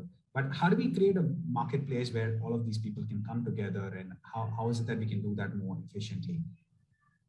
Yeah, thanks for that, Sankara. So I think that, obviously, as we're talking about the intersection between all the financing models and, the digital world, we obviously see that from our perspective, Refinity have a big opportunity, right? And, traditionally, for those of you, I'm sure there's many on the call here who are using our services in the past, we're not trade finance experts. So what we have done is that we have partnered with Ravi and the team with Seabridge TFX, and we're using basically their digital and industry knowledge around trade finance, and goes exactly back to looking at every piece of the transaction, right from paper through to shipment, through to tracking the vessel, through to KYC, through to AML. So, I mean, from a Refinitiv perspective, we have all the different elements, but we're using the big brains of Ravi and Seabridge TFX to bring that all onto one platform, right? So when we say all on one platform, I mean, we really are talking about all on one platform. So we are bringing in the buyer community, we're bringing in the supplier community. You know, we talked a lot about the funding community as well. So we're bringing them all onto one platform, fully digitized. And what we are seeing also, as I said a bit earlier, is that we are seeing also banks and other trade finance digital providers also wanting to interconnect. So we talk about microservices, but this is essentially like a macro service, right? Big existing players wanting to leverage off a network effect, right? Now, again, from our perspective, why we think we're going to be a little bit unique in this game is simply because, for example, we are present in 12,000 large corporates today, right? We're already serving their treasury departments one way or another. From a funding perspective, we already service many investment managers, whether they be family offices or alternative investment managers. They're also connected to our platform, right? So when we talk about getting traction or get a big network effect between connecting, funders and people who want funding in the supply chain, we already have that. What we were really missing was the trade finance expertise and digitizing the whole platform, no matter whether you're a funder, supplier, or a buyer in this model. So again, I think that's what we have done with the help of Seabridge TFX. We have taken a minority stake within Seabridge TFX as well. So this is not a short-term play. I mean, this is a very long-term play, and we're building almost on a daily basis the elements of that supply chain transaction that we talk so much about in this session, to digitize every single piece as much as we can. It may not be perfect, but it's certainly not perfect today. And as we layer on through different digital services, more and more information about that transaction, that gives confidence across all of the participants, especially the funders, especially the non-traditional funders, to be able to participate. And obviously that's going to be great for the whole community. So I hope that kind of explains a little bit about what we're trying to do in this space. Thank you, Raj. Thank you. That's quite helpful. Yeah, I think we'll move on to final remarks. Maybe I think it's been a lot of interesting discussion. So Mr. Acharya, Dr. Acharya earlier talked about how MSMEs may not necessarily have the reputation or assets to borrow loans today, because obviously, and that's the way the structure is. That's the way traditionally the structure has been. And obviously, we've had discussions around how all of that is changing, and this changing very, very quickly. And a lot of these digitization have actually accelerated in the last 2 years, especially because of COVID. So maybe I'll start with you, Mr. Venkat, for your closing remarks. I mean, if there's one thing you would like to change and one innovation to happen in supply chain finance, what would that be? Yeah, it's already started. It's only, I'm just waiting for the day it is, visible to everybody. It's there in the formal manner. See, there's a saying that because of MNCs, the SMEs and small scale and MSMEs are disappearing. I have a completely different perspective and view. My belief is SMEs and MSME, like the example I earlier talked about in ERP with small apps making it ERP, these people coming together. The only thing which is missing today is which forum is bringing SMEs together. It's all today is informal forum. And that is where you will see the power of all these things are changing. Because even for a big corporate, for them to get delivery, or a big banks to get delivery, or the funders to get delivery, or even for us, Raj and Ravi's software to work, these people have to be onboarded and they have to do the transactions, because they will be the legs and hands in this formal manner. So the transformation which I'm looking for through these technology partners like Raj and Ravi is bringing it up, The small scale, everybody will have, which they were scary earlier, both in terms of cost and infrastructure. There is a ready-made infrastructure available, so they can come together, and they may also facilitate. I hope Raj and team, later definitely will also create a collaborative partnership between all these people in a complementary basis, and that will become a formidable win-win situation for the whole community, to both for supply chain finance as well as the entire commercial activity. Thank you, Mr. Venkat. That was very, very lovely. Ravi, over to you for final comments. What is that one innovation you'd like to see in supply chain finance? I think the factor that all of us will be surprised and pleasantly surprised with is this concept that things will have zero weight, right? So, we are of a generation where we would go wait in a queue at a bank, we would go wait in a queue at a store, we would go wait in a queue, right? We for everything, right? In a taxi, there would be a taxi, you would go wait in a queue. So I think this concept that if I have to get something, I should be ready to give up precious time is something that we'll see change very, very quickly, right? So, I have this concept that if you have zero patience is now equivalent to zero time.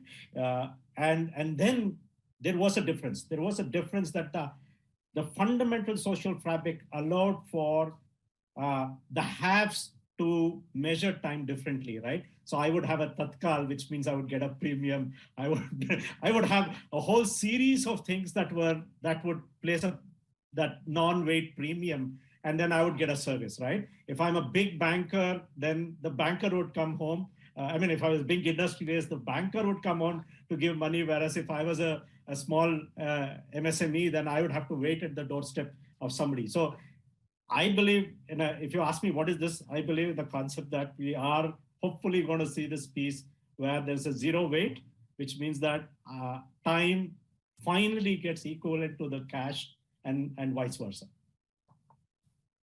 Thank you, Ravi. Thank you, Mr. Venkat. Thank you, Mr. Ravi. Thank you, Raj. It was a wonderful having all of you. I think we've got a lot of insights from all of you around how digitization is supporting supply chain finance and how things are changing rapidly across the globe, across Asia, and even in India for that matter. So yeah, really looking forward to some of these innovations coming live. Thank you, everyone.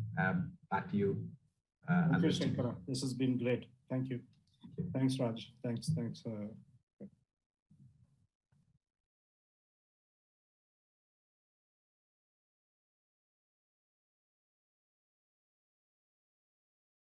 Thank you very much, Shankara, for leading a wonderful panel discussion.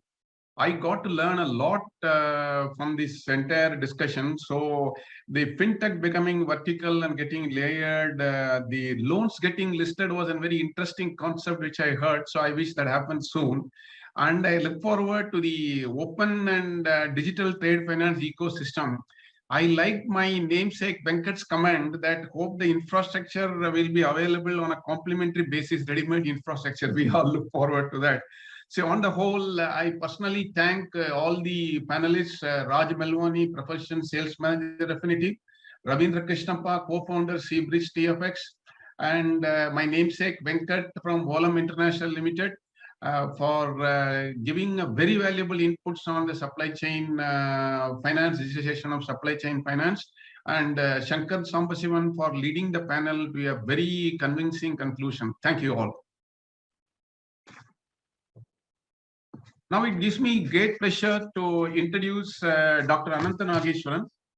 Dr. Ananta Nageshwaran is a writer, author, teacher, and consultant. He writes a weekly column for Mint and co-authored 4 books. He is on the board of few companies of the TBS Group. He is presently the distinguished visiting professor of economics at the Kriya University. He is also a honorary senior advisor to the International Financial Services Authority of India. He was a former member of the Economic Advisory Council to the Prime Minister. He earned his doctoral degree from the University of Massachusetts in Amherst in 1994 for his work on exchange rate behavior. He received a postgraduate diploma in management from IIM Ahmedabad. Ladies and gentlemen, Dr. Ananta Nageshwaran for the dessert.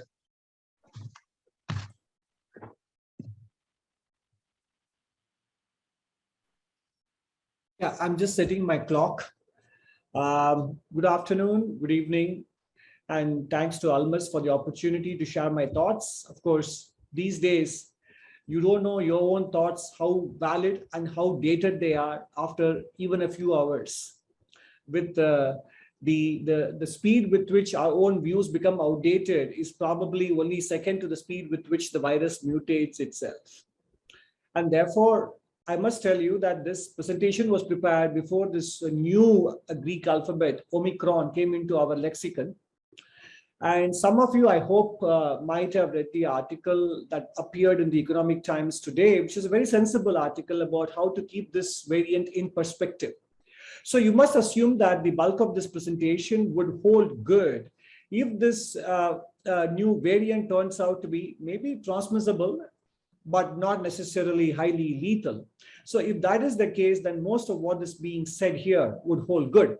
So with that preamble out of the way, I'm going to share my thoughts. I view the Indian economics or the macroeconomic glass as more than half full. And I'm going to tell you why I think so. But obviously, this is one person's view.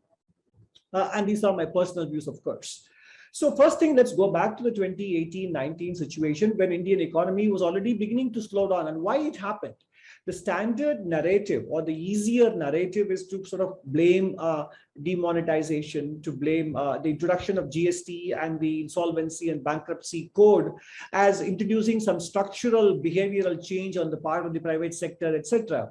But what is not widely recognized, and this is surprising given the literature that we have throughout the world, that anytime an economy goes through a banking sector crisis with non-performing assets, with both lenders and borrowers becoming risk averse, then such an economy undergoes a fairly longish slowdown and takes longer than usual to recover than it is from a cyclical economic slowdown. And that's what happened to India. It's a classic financial sector induced economic slowdown, which took a long time to digest, as is often the case globally. On top of that, I would like to point out a few things. In the second half of the decade, we also had the collapse of the IL&FS in 2018 at the beginning, and that the monetary policy makers' response was not exactly to recognize the severity of it and supply the economy with abundant liquidity. So in that sense, with respect to IL&FS collapse, I don't think the RBI really played the role of the lender of last resort very well. And this was already compounded in a way by the circular that the RBI had issued in 2018 February in terms of the recognition of non-performing assets and referring those assets for resolution. That had already caused considerable amount of uncertainty.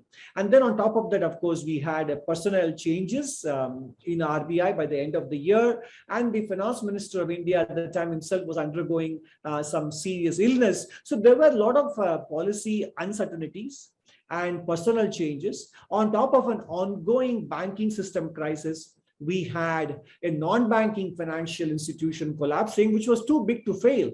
And that completely choked off the supply of credit to the NBFC. So that is why India had an economic slowdown well in motion before the pandemic struck. And that is why post-pandemic, even the mere removal of these proximate factors should set the stage for a sustained 6% growth rate. Now, whether we cross 6 and go towards 7 and 8 will depend on many other factors, including luck, which is widely understated in the world, but that is where we are. So if you look at the performance of the Indian economy in the first decade, in dollar terms, there is so much of nostalgia about what we achieved in the first decade of the new millennium. But let's remember that in the first decade, in 7 out of 10 years, the rupee appreciated against the US dollar, which you can see from the bars below zero. The number of bars below zero total 7 out of 10. And then in the second decade, only in 2017, did the rupee appreciate against the dollar. Every other year, the rupee depreciated. And that is why the dollar GDP per capita growth rate of the Indian economy in the second decade turned out to be such a big disappointment. And therefore, you have a domestic situation, a financial sector crisis, And the currency basically suffering from the twin deficits and the lax monetary and fiscal policy, contributing to basically a massive depreciation in 2012 and 13. And then subsequently, then the rupee was probably held down by the policy of reserve accumulation as well. So all told, you had the financial system and the rupee depreciation giving the impression that the Indian economy had a very weak second decade. And that is what you see in these numbers. Nominal and real GDP kept slowing down as we headed into the pandemic. And I think we are now beginning to see some of these very special one-off factors dissipating already. And this slide, you may feel a little bit annoyed at the maze of numbers presented here, but it's effectively the data on consumption and production of petroleum products. What you see here is compared to the previous financial year, the current financial year in the first half, consumption of petroleum products as well as production have increased quite a bit. And we are still somewhat away from 2019-20. But I hope that the second half of the year already, which we are into the third month, I think we will see accelerated growth in the consumption, which is a proxy for mobility and a proxy for economic activity in general. So, and then while we also focus on the rising current account deficit, which probably is running currently at the rate of 3% of GDP, and that's a little bit of a concern, but the good news on the other hand is the non-oil, non-gold imports have kept up above the 5-year average in 6 out of the last 7 months, actually speaking. And then if you look at the GST collections, and I haven't had the chance to include the October data that has got released recently, it is probably 13 out of 14 rather than 12 out of 13. So that is also these days turning out to be a pretty decent proxy. So all I'm trying to point out is that the cyclical recovery, save for what will happen to Omicron, etc., is actually developing roots, and we should be heading towards a sustainable, beyond 21-22, a sustainable 6.5% GDP growth. Looking beyond 21-22 and 22-23, I would like to submit the possibility that we may be getting into a mini replay of what happened between 2003 and 2008, and that is basically the credit growth coming back. So we had a fairly stagnant credit to GDP ratio, bank credit to the non-financials, private sector, excluding government, very stagnant all the way into the new millennium, and then a major ramp up from 25% up to 55% of GDP. And that naturally led to indigestion because GDP was rising, bank credit was rising even faster. And that is why we took the entire second decade to digest this. And I think that is out of the way. We have barely got going on the third decade, and it is still early days with the pandemic never really leaving. And I think here we must take into consideration the possibility that internationally there are several players who benefit from the persistence of fear and uncertainty. Whether it is the obvious candidates like the pharma sector or governments clamoring for control and power, or for that matter, asset markets which prefer monetary policy to remain rather accommodative. There are vested interests which continue to sort of keep the fear and uncertainty going. And that could be an important factor to worry about for the world, not just for India, but mainly for Europe. But that aside, I think we should be beginning to see the ramp up of the credit to GDP ratio, bank credit to GDP ratio as we head into the decade. And that is what gives me confidence about the medium term. And then while many of you are familiar with the blocks here, I would like to just point out the last two blocks, while the focus in the last 10 days has been on the repeal of the farm laws, which I think the Prime Minister did keep the door open for its reintroduction at a later stage. Probably a better version and a more consultative version, because many states already have moved in that direction. So it's not as if the privatized farm sector activity isn't a reality already in the country. But more importantly, I would like to draw your attention to the Gati Shakti dashboard, as well as the public procurement rules that the government announced. And these are structural reforms, not of the ones that catch the headlines of the pink papers on the front pages, but more in terms of procedural rigidities being removed.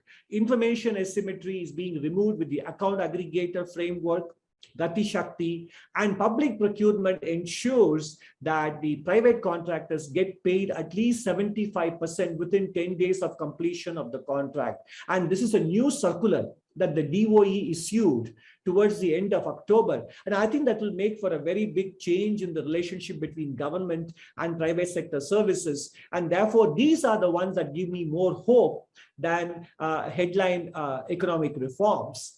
The FDI activity in general in the last 7 years has been a source of consolation for the Indian economy, given that domestic private sector has been digesting its balance sheet troubles. So we have had a net FDI of more than $30 billion, crossing even 40 billion in the last 2 years. Given whatever is going on with respect to China, etc., I would expect that barring major political shocks in the country, this number to continue to remain high and even become higher, crossing $50 billion on a net basis in the coming years. And in general, if you look at the history of India's FDI, foreign investment flows, it has been dominated by the direct investment flows rather than by portfolio flows. And that's a healthy sign. And I believe that this will continue. And that is one more reason why I am optimistic about the medium-term growth prospects.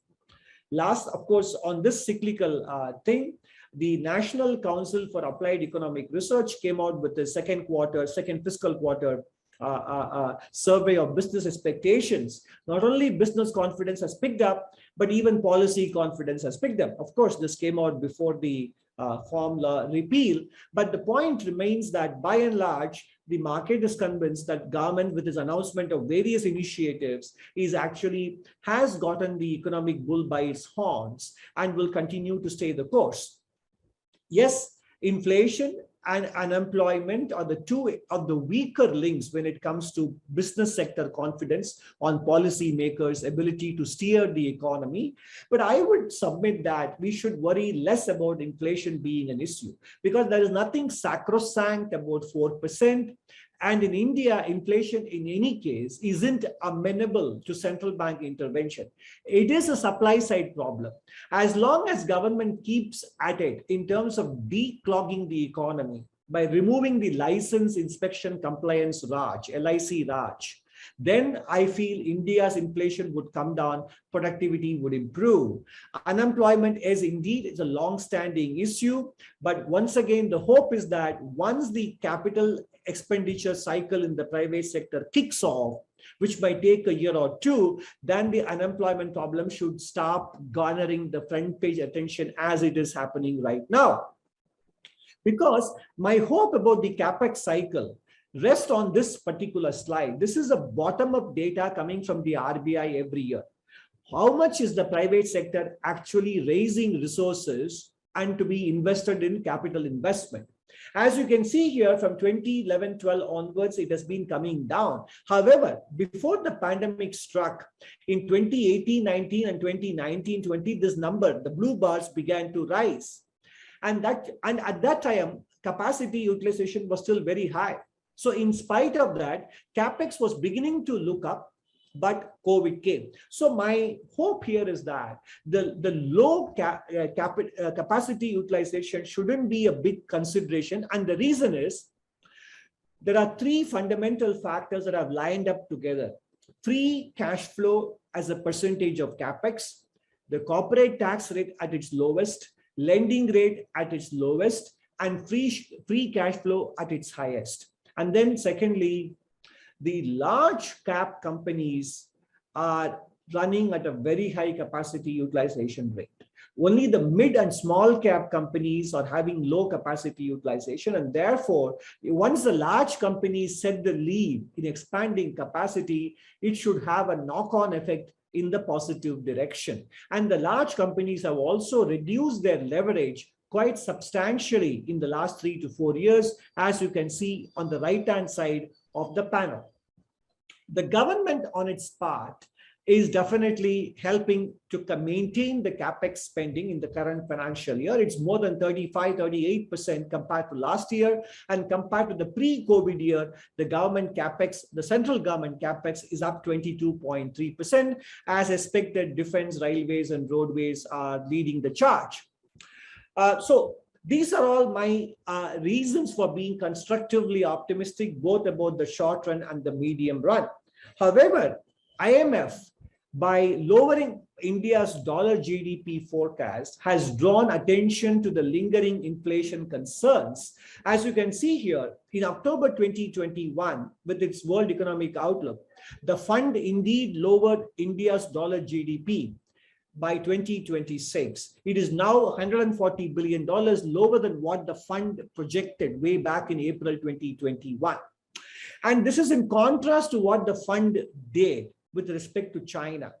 China's dollar GDP forecast was nearly $1 trillion higher in the October edition of the World Economic Outlook.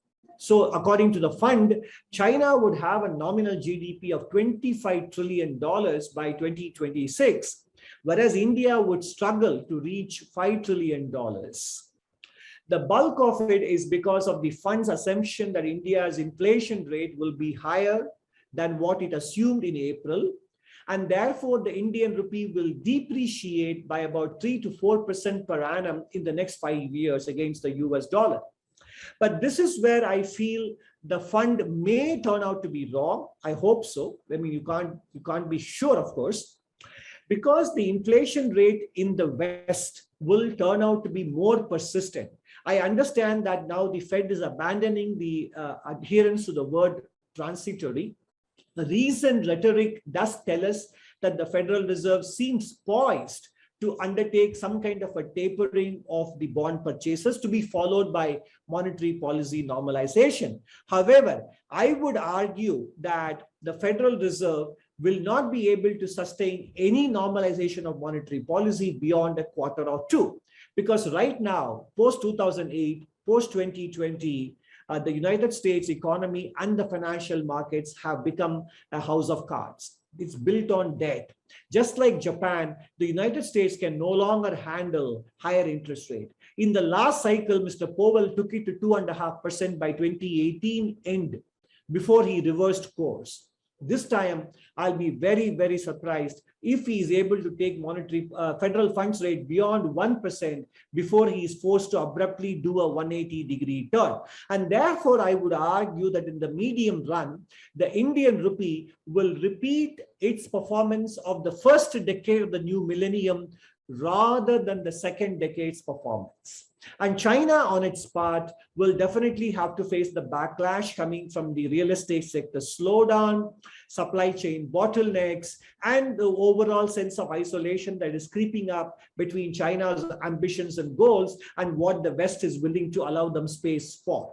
So therefore, I would argue that India's potential GDP growth, which was reckoned at between 7 and 8% way back in 2017-18, the fund has now lowered it to 6%.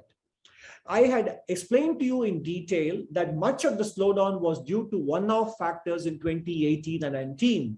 Once they dissipate, I expect the potential GDP to go back to 7%. I'm surprised that the fund has even lowered historical potential growth estimate in its recent World Economic Outlook. So there seems to be a considerable level of pessimism about India's GDP growth, which on the basis of some of the nascent developments, I find them somewhat excessive.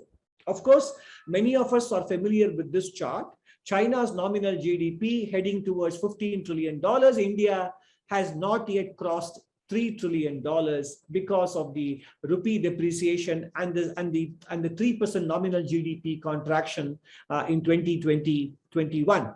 However, if you scale China's GDP or adjust China's GDP by the amount of debt, non-financial sector debt, excluding banking, and India's GDP by India's non-financial sector debt, all in dollar terms, the Indian line, which is the orange color saffron line, lies above the Chinese line. The point here is that much of China's GDP increase, which started in 2005, driving a much bigger wedge between India and China, was driven by debt. So if you take the 40 years of China's economic reforms, clearly much of the success story was built on the first 25 years of reforms, whether it is the rural sector reforms, agricultural liberalization, town and village enterprises, state sector restructuring, etc., and WTO membership. But post 2005, and especially after 2008, and again after 2013, after the presidency changed hands, much of the growth has been driven by real estate sector, financed by loans. That is why the quality of China's GDP growth has come down so much, and it will have a hard time maintaining the growth rate that the fund is projecting going forward. So we can be a little bit more optimistic that the government, having conserved its fiscal energies in the last 2 years, has more room to expand debt-based infrastructure spending, and so will be the private sector after 10 years of repairing its balance sheet. So India has now the ability to leverage as it did in 2003 to 2010. But the only thing we need to watch out for is India should not repeat the mistake that it did between 2010 and 2013, which is to keep the fiscal and monetary policy simultaneously loose. RBI's balance sheet as a percentage of GDP has been rising, while the Federal Reserve has definitely overtaken the RBI in recent years, post 2020, but RBI's balance sheet too has expanded. So there may come a time, not for reasons of inflation, but for the reasons of avoiding overheating, current account deficit, credit boom, asset misallocation boom, etc. For these things to be avoided, a policy of restraint has to come in place sometime in the course of 22-23 when it comes to RBI. And that is where the biggest test will come for the current governor, who has done the last 3 years exceedingly well. So he has to now to be able to withdraw the punch bowl rather, and that will be an unpopular step, but he has to show that he is made of a sterner stuff as we head into 2022. And he also should keep an eye, more than the inflation rate, I would simply say the Monetary Policy Committee must keep an eye on this number. What is this number? This is basically the percentage of the RBI household inflation survey respondents who expect double-digit inflation rate in the next 12 months. This chart shows you that historically in the last 12 years, when the survey has been done, more than 50% always anticipate double-digit inflation rate in the next 12 months or more. Stung by the experience of 2009 to 14, Indian public expects double-digit inflation by and large. But once this number crosses sustainably above 50%, then the time will come for monetary policy to apply the brakes on liquidity and low interest rates. Right now, it is not flashing a red signal.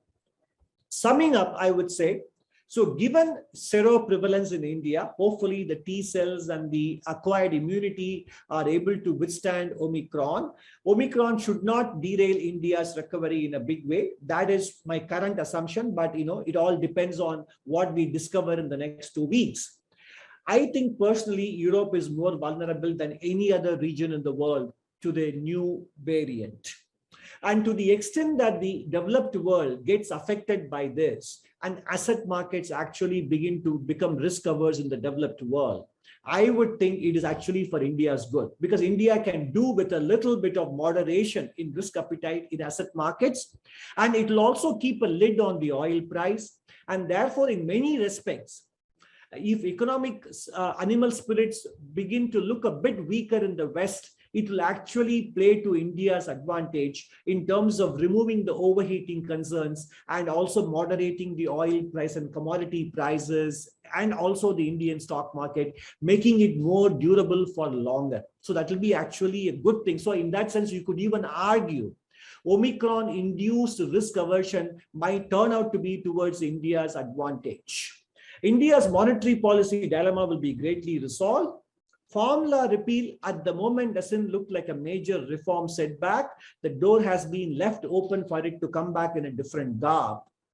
Capital investment cycle and real growth rate rising above 7% from 22-23 or 23-24 onwards are distinct possibilities. Market correction is a short-term risk, and that should be welcomed actually, because it will make it more durable. Medium-term risks for the world are green transition, including for India, and repeat of the policy errors of 2010 to 12. So I would leave it there because I have crossed my 25 minutes time limit. But however, if there are questions on the rest of the world as well, I can cover them as part of the Q&A. So therefore, I conclude my presentation here. Thank you very much.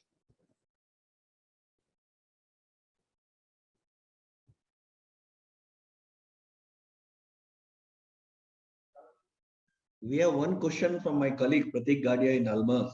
After years of single-digit inflation, why very high proportion of people still expecting a double-digit inflation? Even though you answered it, I would like to hear from you again. No, I think it's, the important thing to realize is that, I don't know whether your colleague is aware that there is a recent paper by the Federal Reserve economist who also says people's inflation expectations are driven by their experience at the pump, at the petrol pump, and in their supermarket. The same thing was discovered in the case of New Zealand, one of the first countries to do the inflation targeting policy from 1989 onwards. So it is not a surprise that what people perceive or what they are experiencing on a regular basis, which is food and energy, and not what the index tells them. And then 5 years of consecutive double-digit inflation will definitely have a longer-term scar rather than what the financial markets are familiar with. Inflation targeting, overall CPI index, core index. That is all for the people who do analyzing, not who actually do shopping. Another question, I will stop with last third question. This question is, what is your view on interest rate if the capex is on rise, and how will liquidity be made available to the MSME for capex? Usually it is very clear that capex is not driven only by interest rates. In fact, if you look at historical evidence globally, profitability drives capex decisions by firms, and therefore the outlook for demand. And that is where I spend time saying some of the special one-off factors that held back growth in 1819 and 1920, once they are removed, you will have 6 to 6.5% GDP growth regardless. The question is whether we go towards 7 to 8. So once businesses see that we are back to a sustainable 6+% GDP growth with profitability and extremely low tax rates at the moment, etc., then businesses will be able to invest. After all, interest rates were reasonably high between 2003 and 2008. The currency was strengthening, yet export growth was more than 20% every year in the 2003 to 8 period. So ultimately what matters is the overall demand outlook for profitability rather than interest rates. So even if policy rates move up by 50 to 100 basis points in the next 12 to 15 months, that will not derail the capital investment cycle. The last question is from my side, which I repeat that Maulik told in his opening remarks, welcome speech, that we feel the financial markets in India is incomplete. Even Dr. Rajeswari Sengupta also said any market to develop, the financial market to develop is greatly important, and it's a brain of economic growth. Where do you see we see about 5 trillion economy and all. What is that lacking? We definitely feel it is lacking, incomplete for companies and corporations and to individuals like you and me also. I'm not entirely sure I understand the question fully, but let me try and answer to the extent I understand. As we head towards 5 trillion, whether our financial markets are complete or not. I mean, parts of India's financial markets have developed on par with economies which have a GDP of more than 10-15 trillion, but parts of the Indian financial markets are not developed at all and more commensurate with where we are between 2.8 and $3 trillion. It is precisely the access to finance for medium and small enterprises, or for that matter, the absence of a corporate bond market that many would have had in mind when they talk about incomplete financial markets. But having said that, Germany and Japan and many European countries grew on the back of the strength of bank financing. I am yet to see an empirically rigorous study that shows that countries had a step function, a step-up growth rate in the real economy and in their capital investment after they had a developed corporate bond market. I'm yet to see, I've asked many people, I'm yet to see a study that actually makes this point that a corporate bond market is a sine qua non or a prerequisite for a country to become a developed economy. It isn't. So all that matters for India's financial markets to become complete is in terms of enabling access to micro, small and medium enterprises. And there again, I think we have made considerable progress in the last several years because of digitization, because of the continued attempt at formalization.